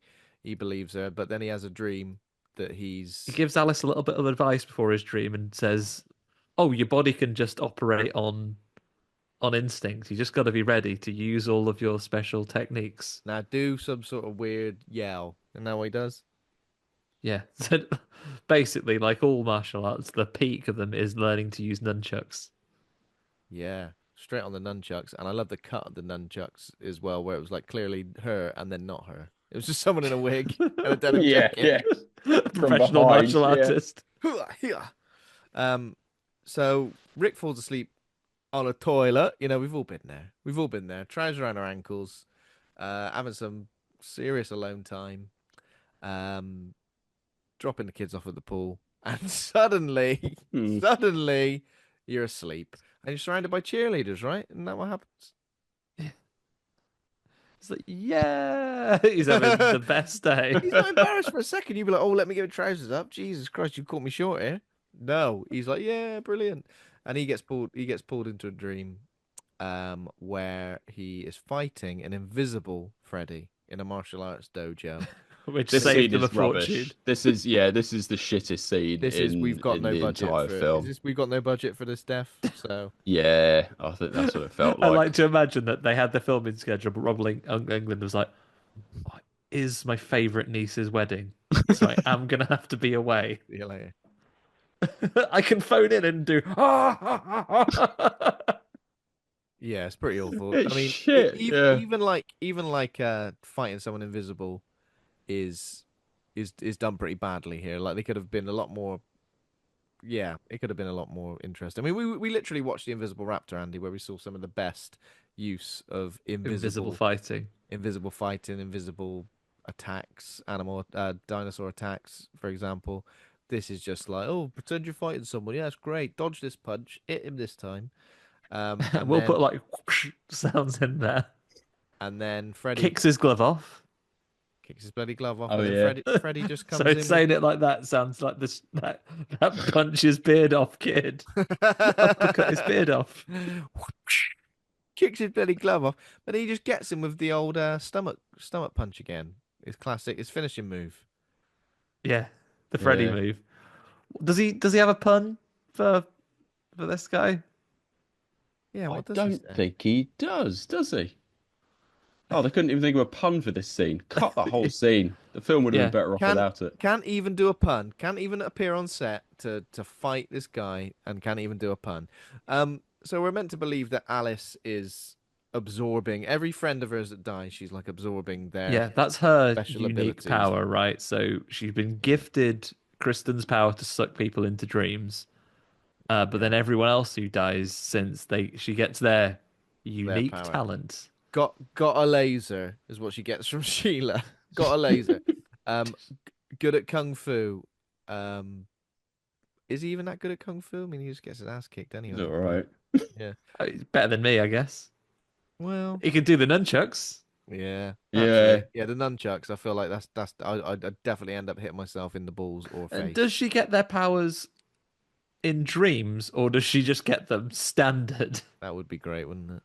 Because then you depends on how much you like the friend, right? I don't know, really. Is it? It's a good question because when she's like tooling up, when is her getting like dressing up? Is that real life or is that a dream? That's in a dream, right? Don't know. It's very shallow energy where It's I'm in a no dream longer because she goes sure. straight through the mirror into the hospital room. I watched this film 3 hours ago. I could barely remember any of it. I've just Yeah. Mine was only last night. And I'm still forgetting stuff. Oh, So she acquires the hang on, abilities. Ben. I just realised that I'm apologising for backtracking now. But is it during the school scene that Alice, who is it that wakes up in the school nurse's office? Oh my God, yeah. It's Alice, yeah. It's Alice after Sheila dies, right? Or Yeah, before? so Sheila dies. Alice, who was also asleep and is a bit traumatized, wakes up in the school nurse's office and progressive for an 80s film. What they've got there, I thought, oh, the who's this? Who's this school nurse? This person looks hauntingly familiar, but it Hauntingly can't be familiar. because this school nurse is a woman. It ca- I feel Wait just a like second. Behind those big glasses and that rosy cheeked makeup, all of a sudden, just like, oh, just a little prick.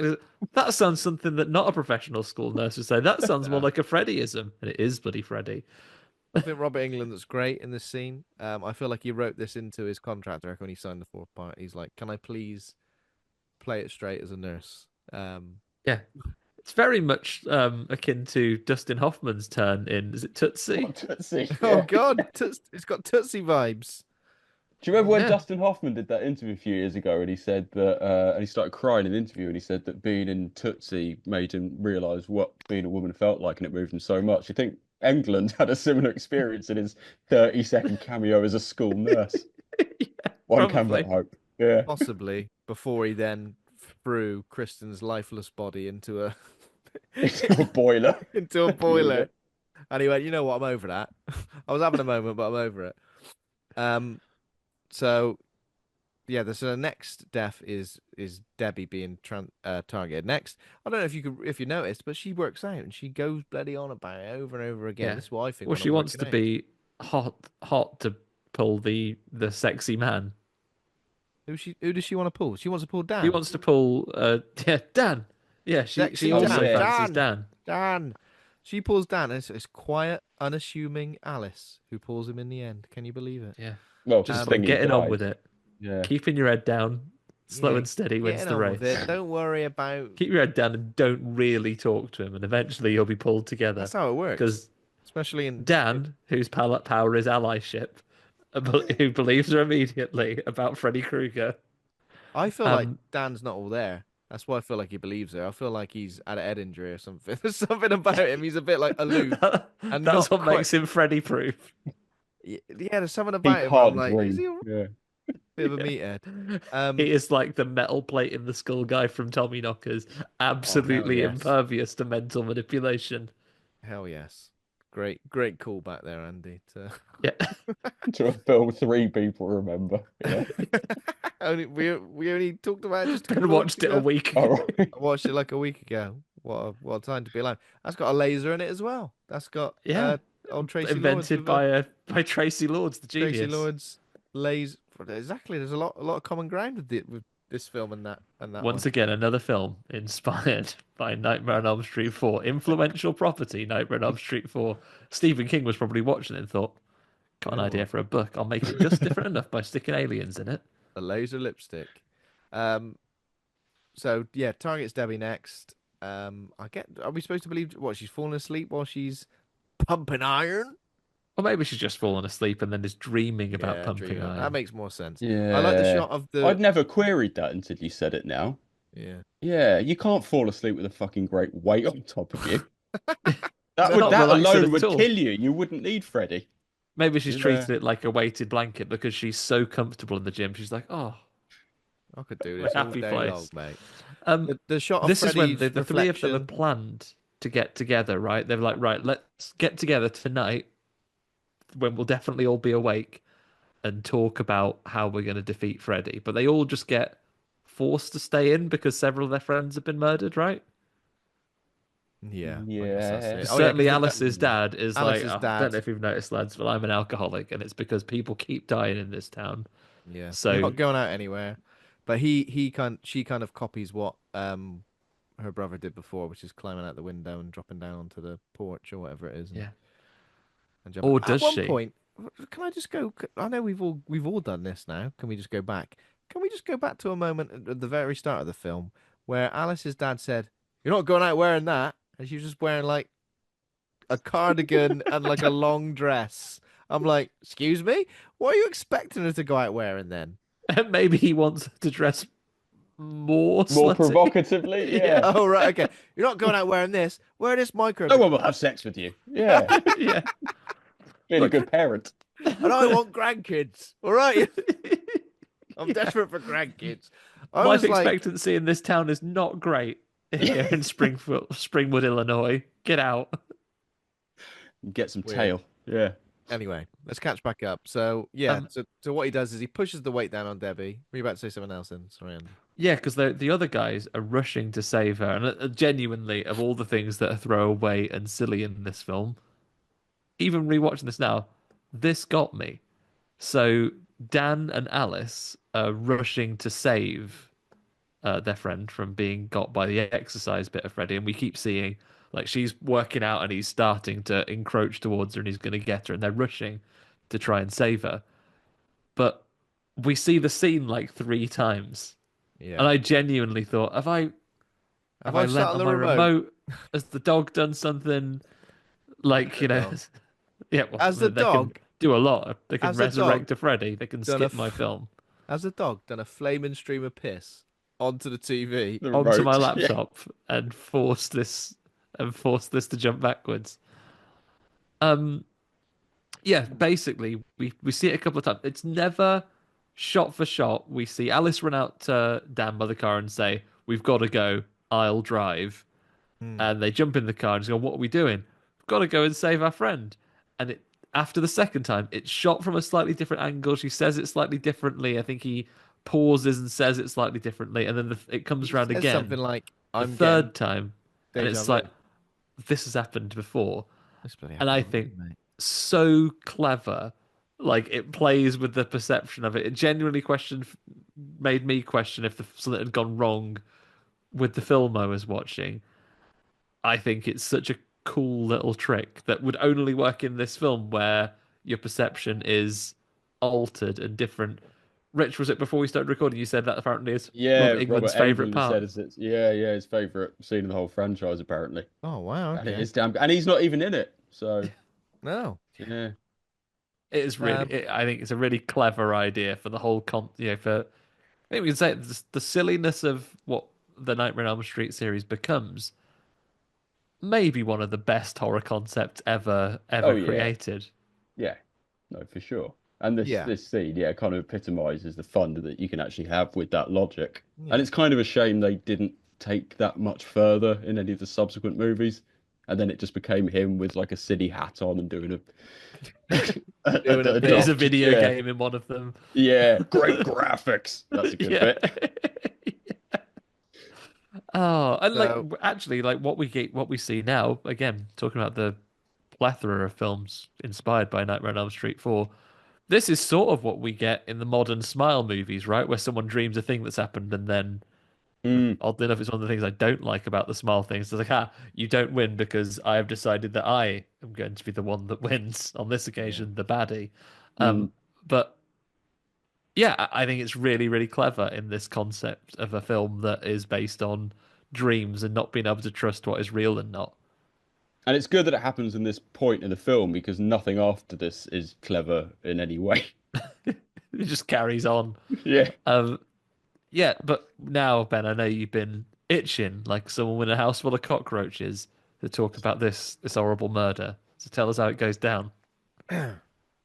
Yeah, so Freddy appears. He's sort of pushing. He's like, "Oh, you're gonna spot me, are you, Freddy? Cheers, thanks. That's really kind of you. Thank you for doing that." But no, he's doing the opposite of spotting.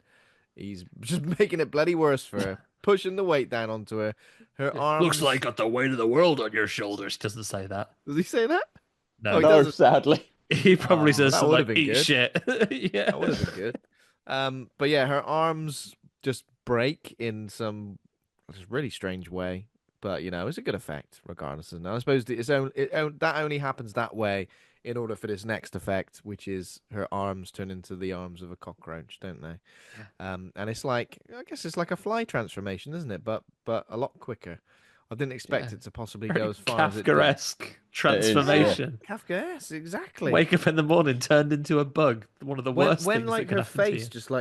just like comes away and like the cockroach emerge, like it's a really good effect. It's really Yeah. it's really quite something. But yeah, that happens to her, and Freddy crushes her in a roach motel, and that's what he says. He says, "What does he say? You can't check. You can check check in, in, but you can't check out. And when he squeezes it, an unbelievable amount of roach goo comes out. Like In the Nightmare on the Elm Street universe, that is how much goo is in a bug, though. We've seen this earlier. yeah, it's pretty Um, disgusting. do you reckon that is what they? I mean, I didn't grow up in America in the 80s. Is that what they say on the actual product? Roach motels they check in, but not they can't check out because it's full of glue. I mean, it better do. Oh, Oh yeah, and she goes bloody face first into the glue as well. I was like, oh god, Horrible glue. yeah, And horrific. watching this film was a young man that would grow up to be the collector from the film of that name, and he thought that's what I'll do in people's houses: put hot glue all over the floor. Hell yeah. Um, in It's like a dozen films that this is inspired now. I in the think we're giving dream, it too much credit, to be honest. That's what Hollywood wants you to think. Yeah. This is Hollywood's biggest secret. this is quite a good shot as well when Dan and Alice are still in the time loop thing. She tries to ram Freddy in the car, essentially to save Debbie. But Can you imagine if that's what got him? He hit him with a car. just hit it with a car. That's the answer to everything. Just smash it with a car, then reverse over it. That would be in Freddy versus Jason. Jason died by water, Freddy by being hit by a car. How do we use We that? bring them together. Yeah. We bring them together in the underwater car fight. But he crashes. She crashes the car basically into a tree in reality, which injures Dan. He kind of seems all right initially, but then when they get into hospital, he's in a whole world of pain and trouble. I suppose internal bleeding is what we're supposed to think, isn't it? Because he seems like, oh, my head. Next minute, Yeah, he's pissing been blood. absolutely battered in a car crash. Yeah. And don't worry though, if you just say to the ambulance drivers, "Don't put him to sleep," they are honor bound to do so. Well, no, he goes to do it, and she slaps the bloody syringe out of his hand, and he goes, "You fuck." He was well up for whacking her. I think he had to hold back. You know, oh no. Nightmare on Elm Street there teaching us a serious lesson about the violence that our emergency service workers find out on the streets when having to deal with Oh god, yeah. absolute lunatics crashing their cars. Don't put him to sleep. There's a dream demon gonna get him. Oh yeah, of course there is. Jesus. You know, like that dream demon that notably had, at least on 3 separate occasions in this small town, caused mysterious deaths. I reckon most local folks would be on board, but fair enough. I get it. Everyone in Elm Street Hospital is having surgery under local anaesthetic. Just take my rib out and give me a bit of leather to bite down on. A bit of leather. Give me a bloody belt. So essentially Dan's like getting operated on, and Alice needs to go and save him because while he's under, Freddy's gonna get him. And yeah, she goes and tools up and uses the dream master powers to be able to enter the dream, I guess, because you can't be asleep. It's too much stress going on for you to just go and sleep. It's just Yeah. too stressful. Isn't it? I struggle to get to sleep. I played a video game too late. Yeah, I know. I get that straight. Oh, I've got a bloody dentist appointment in the morning. I can't bloody sleep. I can't bloody sleep. Let alone. I've got to wake up 5 minutes earlier than I usually do. I'm never going to make it. No. Might as well just stay up all night. My alarm's just gonna switch off. It's just gonna switch off. That's it. It's not gonna wake up. But she could just do it like that because she's the dream master, and then so she tools up, essentially just gets dressed using various items, the laser, the bandana on her wrist. Yeah, a scene that would go on to inspire Hot Shots. Is what does she say? Does she say what does she say? She says something, and I'm like, I don't feel like it's earned when she says like hot shit or fuck yeah. What did she say? What did she say? Headcanon now is hot shit. I think it's like hot shit. She says something like that, and I'm like, well, I don't know. And then she does like what kick is it?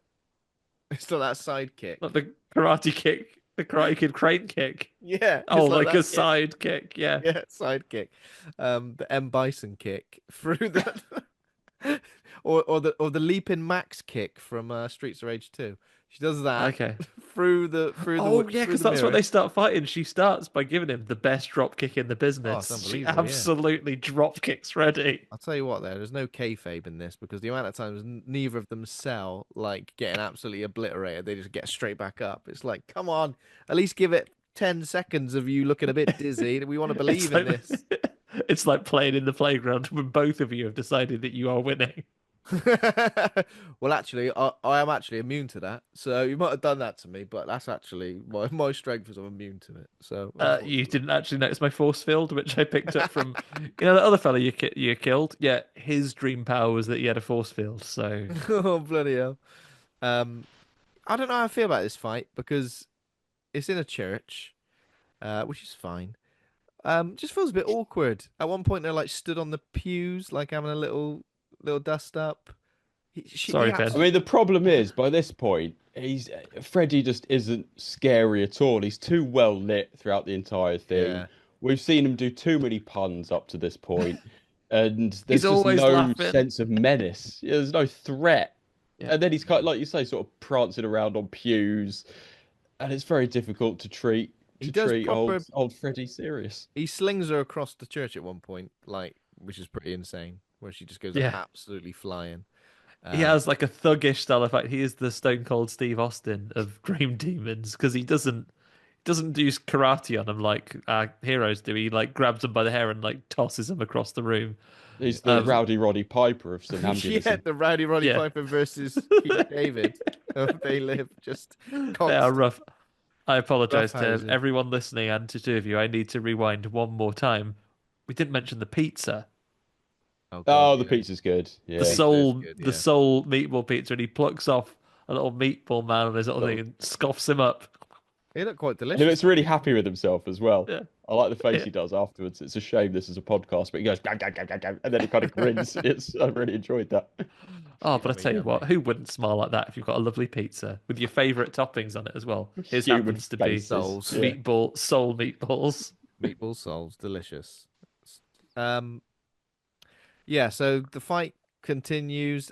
The thing is, like, when she's like recalling the nursery around the Dream Master, one of it's like, oh, show evil its reflection, but like, yeah, the end of this film has that been established at any point in the? Nah. The teacher should have said it. The teacher should have gone. Yeah.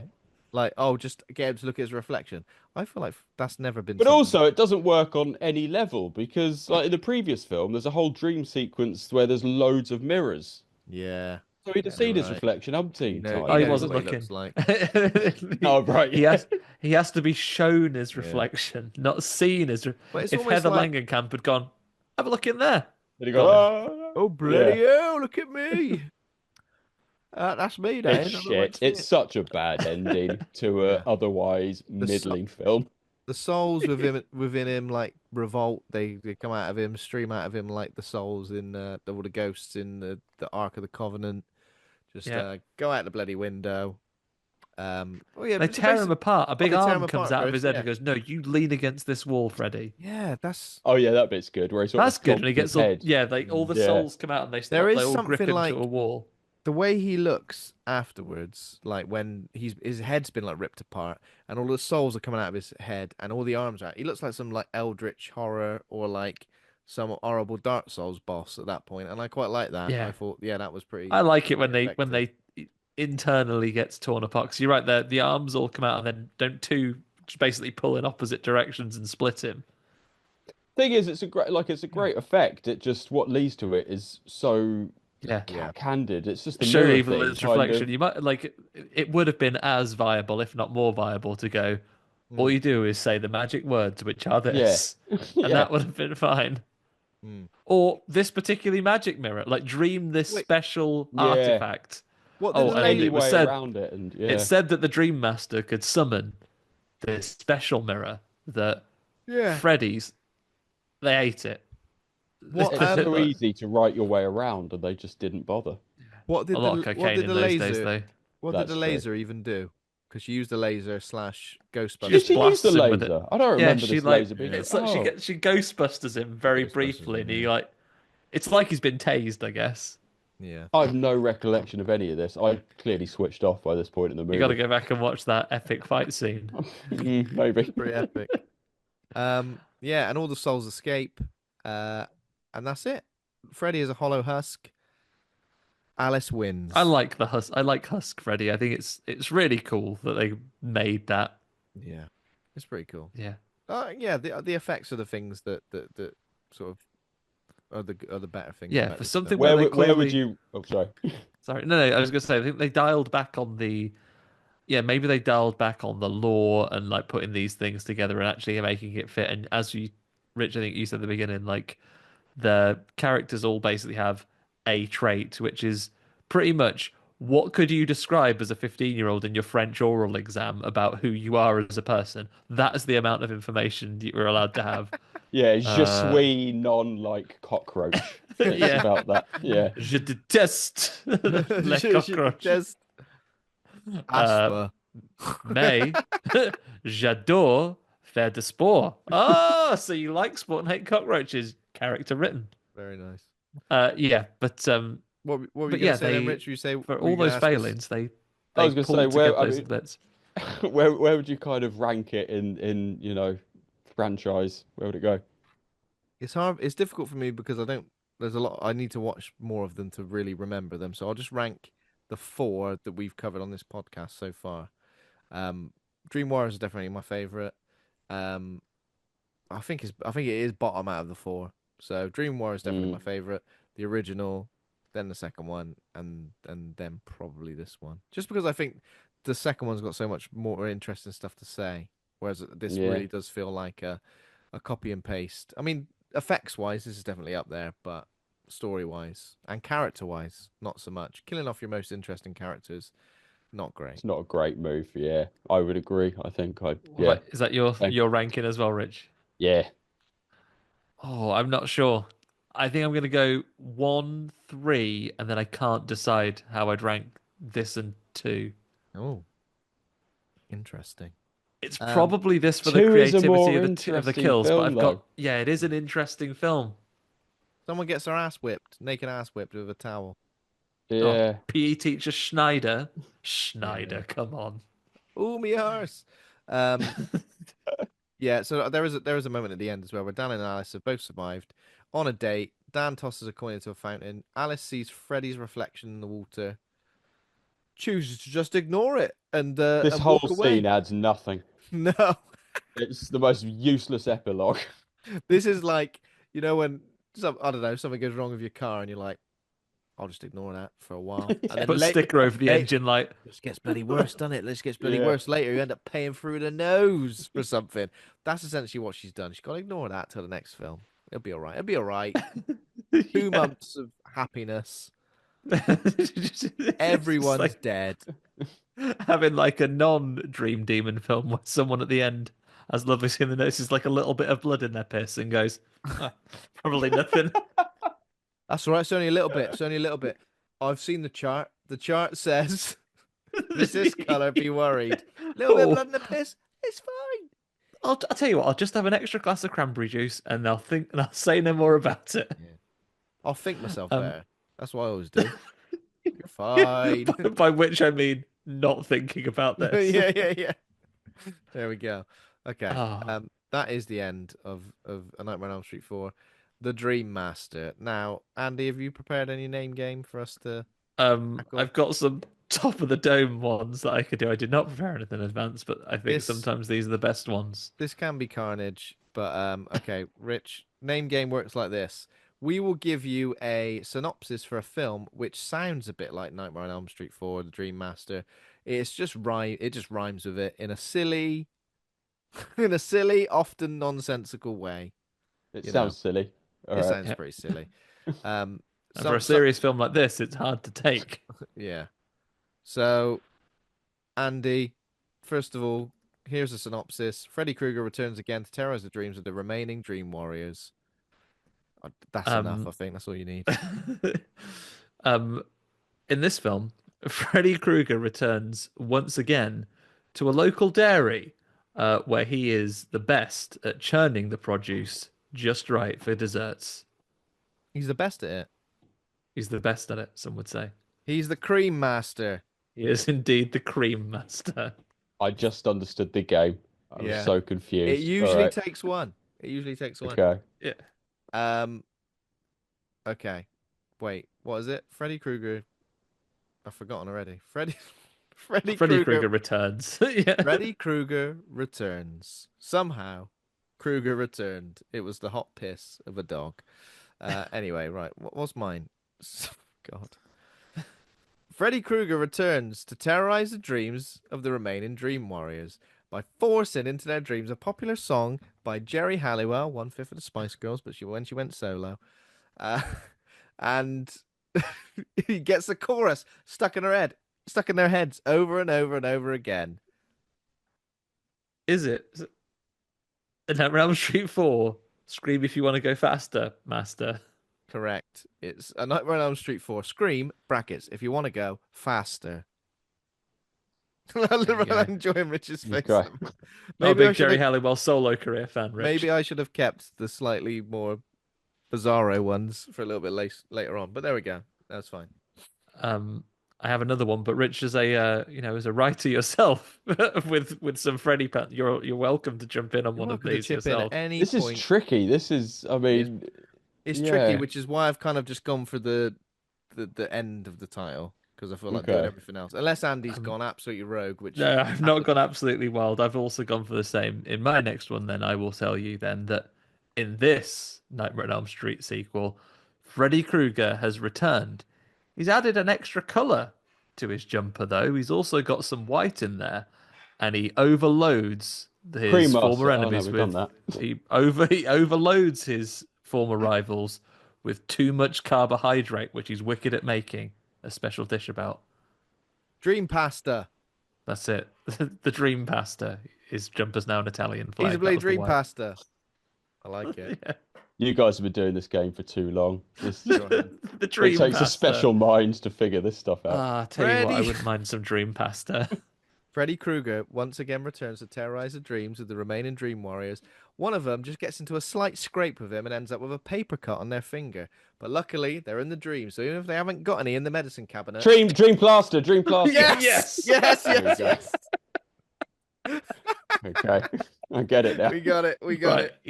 He's tuned in. I had a dream. I had a dream. I cut my finger, but luckily I'm in my dream, so I've got access to a plaster. It's fine. Rich, do you want to go for one? If not, I've got them ready to go. Freddy Krueger invades various dreams of folks, but someone has to dream particularly quickly because they have to be up in about dream 12 faster. minutes. There you go. Dream faster. Dream faster. Have you seen that meme where it says, I'm waiting for the bus, I'm on the way, and they say, well, hurry up then. And then it's like, waits faster.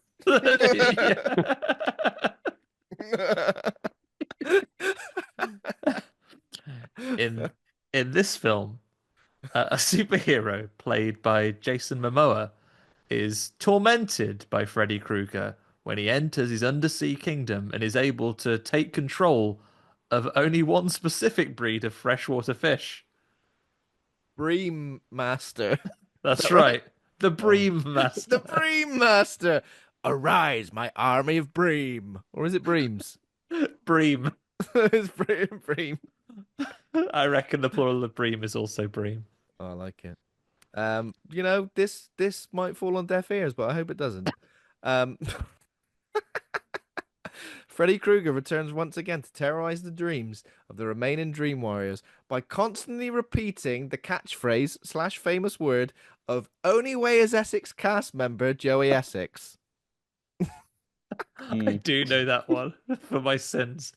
It is the Ream Master. The Ream Master. You're looking proper ream. You could have today, also said Freddy. that you got loads of paper. I've got one. It's the Industrial Revolution. Steam Master. Which one? Steam Master. Yeah, yeah. There you go. Because I've got it written down, Rich. That's why. And I was trying to work out how I can do it. Isabard Kingdom Brunel is taunted that Freddy Krueger is better. That his main thing than he is. Amazing. I mean, can we end on a high, Andy? Is that high enough to end on? I reckon that's probably as high as we're gonna get. Yeah. I feel like With I've got Nightmare on one Elm on Street you, but 4. that's there we go. Okay, there we go. That was fun. Anyway, now we've got to rate the film.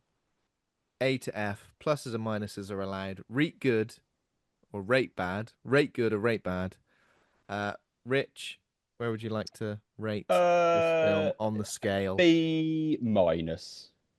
It's B? solid, it's That's- fun, but it is just a retread of a better movie that came before it. B-. I think it's one of those ratings that seems to pop up all the time, Andy, isn't it? Is it the most Yeah. commonly? We love a B- around here is it- because is it the you're mean? still Is saying it- it's good, but you're is raising that- your eyebrow ever so Well, it's like slightly. 3.5 stars, isn't it? Yeah. You know, it's Yeah. I might have to go a little bit less than that, I'm going to go for a C plus. You'd be straight on Freddy's hit list with that. Yeah.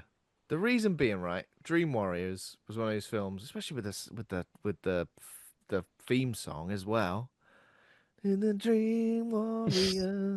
I mean, I know you love Dokken, Ben. It's well noted, but have you not heard the song that plays over the credits of this one? Is it Tuesday Night singing it?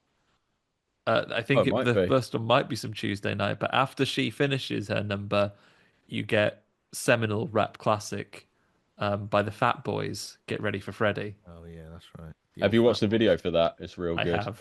What a Yeah. time! Maybe I need to watch that video to make myself appreciate Oh, it watch a that bit more. music video, please. I just felt like the dizzy heights of Dream Warriors. I feel like I was a little bit let down by the way this film tries to kind of like retread old ground and not in. Despite the fact that some of the effects are amazing, it still doesn't feel like it's the most imaginative film in the franchise. So, just a C plus for me. A fair. plus, Andy. You go for? No, it's no cat people. If I was Luke Condor, Ben, it is. I'm gonna go for probably gonna join Rich on a B minus for similar reasons. I think there's a lot of fun to be had. There are some true sparks of genius use of the concept here with the deja vu bit, the creativity that you can lean into in a dream environment, that things don't have to make sense. You can just 1 minute have your arms snapped off and then they'll cockroach arms moments later. Those are some really cool things that you can do with that, but it is let down by a lack of depth in the characters. They've wanted to get through a certain number of creative kills, so then you don't want to spend more time with these characters in the first place. You have to establish them quickly. They're here for a good time, not for a long time. And as you guys said as well, it is maybe derivative of some of the other the previous entries to the series that perhaps treated a little bit more with some passion and less of a product that they were making. But there's still a lot to recommend seeing this once. Even if you were just to watch, you probably would get almost as much out of this film if you watched a compilation of the kills. Because I think some of the greatest creativity you could see from watching that, apart from the invisible karate fight. Yeah, but it's a charming one, and I think it has the right balance where Freddy has lost maybe the very scary edge he once had, apart from as a concept. But if you like the funnier Freddy, a bit like when you like a friendlier Godzilla, this is maybe prime, quite funny Freddy before it goes and loses that and becomes a little bit tired a little bit later. If Funny Freddy is your thing, this is maybe one of the highlight films for it. Mm. So yeah, a B- from me. Would watch again. Yeah. And you talk about hangout movies. This is a good one to put on when you got a house full of people. If you're in and out getting drinks and stuff, you can tune into this and catch up in 30 seconds. It's very true. Yeah. It's either that or Leviathan. That's the only options in Rich's house. Yeah. The two The films only you can two watch. movies I've seen. Yeah. Ah, amazing. Well, we will You've made obviously as many films as you've watched. we will obviously get You're a around to Garth Nightmare on Marenghi Elm of Street. cinema. We'll get around to a Nightmare on Elm Street 5, The Dream Child, eventually as well. It's Alice and Dan who have a baby, isn't it? In that, I think it is. That is what the It's Dream been a Child long is. time since I've seen it. I remember that baby's horrible though. It's been a while for me, isn't it? It's an ugly baby. How does Super Freddy? Is that in that one as well? Yeah. I think awful, Super Freddy is the awful next stuff. one. Oh dear. But Yeah. we'll get around to it. Maybe Rich, you're welcome to join us for that one as well. No, I'm coming back for little while. Hell Comes to Frogtown. Oh yeah, of course. Well, there we go. Don't limit my your sights set on appearances on the show, but Don't just want to be the Freddy guy. Yeah. Don't want to be the Freddy guy. This And you is wanna- how you get cast, Rich, isn't it? Exactly. As a man wanna get- who's only got an opinion on Freddy Krueger movies. Yeah. You want to get a third film in your repertoire anyway, don't you? So, Exactly. Hell I Comes do. to Frog- Yeah, so I look Frog forward to Town, hearing sorry. from you both as we all soon watch Hell Comes to Frogtown. Absolutely. Lovely. I think I may have just got myself something to do tomorrow. I'm going to Fright Fest. Oh, wow. And I'll be like, sorry, lads, I can't make it. What are you doing? Watching a film from 1988 at home. Thank you for joining us, Rich. Where can our listeners keep up to speed with any of your new projects or anything you're working on currently? Oh, I mean, they can follow me on Instagram, but who cares? It's all shit, isn't it? It's all shit. Social media. Don't bother. Well, you could do this, but you know what? You might as well fuck off, you know? So, Yeah. Yeah. Just look out for him in the south Yeah, of the just- country. Do that. That's yeah, fine. that's what you should do. Just wander Yeah. wander the streets at night or in the daytime and just look out for Rich. Yeah. For Rich You Rose. might And if see you me on see a anywhere lost where person poster. Oh god. If you see any short film screening anywhere, if you just watch them at every opportunity, eventually one of them you see might be one of Rich's. Exactly. There you go. Looking forward to your next one, which is called Cockroach Arms. I can't wait Yes, for it. it is. Hell yeah. I fucking wish it was. Yeah. Immediately starts new script. We'll see a poster from Rich tomorrow. Cockroach arms. Started a new script. Cockroach Arms, eh? Kafkaesque as well. Kafkaesque, yeah. Woman's lifting weights and suddenly arms start to feel a bit weird. Cockroachy. If someone says, I feel "You ripped like- off from Nightmare on Elm Street 4," I wouldn't be the first person, all right? I feel like before we end this, we should probably each sign off with like a Freddy quip to do with the podcast. Yeah. Let's save that right into the Right. into the very last Paul- moment. Right, allow me Right. to be quiet for the next 5 minutes while you Yeah. do the goodbyes. I'll let you think. I'm gonna do the goodbyes now, so you can both think, and I'll have nothing to bring to the table. Okay, so thanks everybody for listening. Of course, thank you, Rich. If you enjoyed the show, become a patron over at patreon.com/horror hangout. Thanks to all of our patrons over there. Thanks to Taj Easton for our theme music. Thanks to Acast and Rusty Quill for hosting the show. Please consider giving us a rating or review, and or head over to. We're everywhere, you know. We're on Facebook, we're on Threads, we're on Instagram, we're on TikTok, that's right, and YouTube. And you know what? I may have just listed all those things, or you could just take Rich's advice and say it's all fucking nonsense anyway, and it's all the same. It's all owned by the same three people, and they're all harvesting your data to use. And if you're listening to this, you've found us. Yeah. Or if you don't want to go onto those sites, go onto horrorhangout.co.uk, and everything's there in one place. Next week, Fright Fest Glasgow. Andy's on his way tomorrow. I've seen some of the films as well, so we're gonna get back together next week. Gee, I'm struggling here, lads. I get back here next week, and we will be discussing them then. But in the meantime, Andy, Like and subscribe, bitch. like and subscribe. I like it. That was good. I mean, it's very similar to mine. I was just going to go, I'm unsubscribing. Which isn't much better, but Oh, brilliant. I've Ben? got nothing, unfortunately. I was otherwise occupied, but Yeah. I'll bring one next week maybe, but Your own Freddy puns. Write in your own Freddy puns, everybody, on all those social channels Yeah. that Ben mentioned. yeah, exactly. Right, I'm off to kill every member of my friend group and and absorb their powers. absorb their skill and special power. Only the one skill they could describe in a French oral exam, though, Ben, if you please. Yeah. Exactly. The bibliothèque. You know, a librarian. Go to the discotheque, exactly. Yeah. Right. See you later, everybody. Sweet dreams. Bye. Bye. Sweet dreams.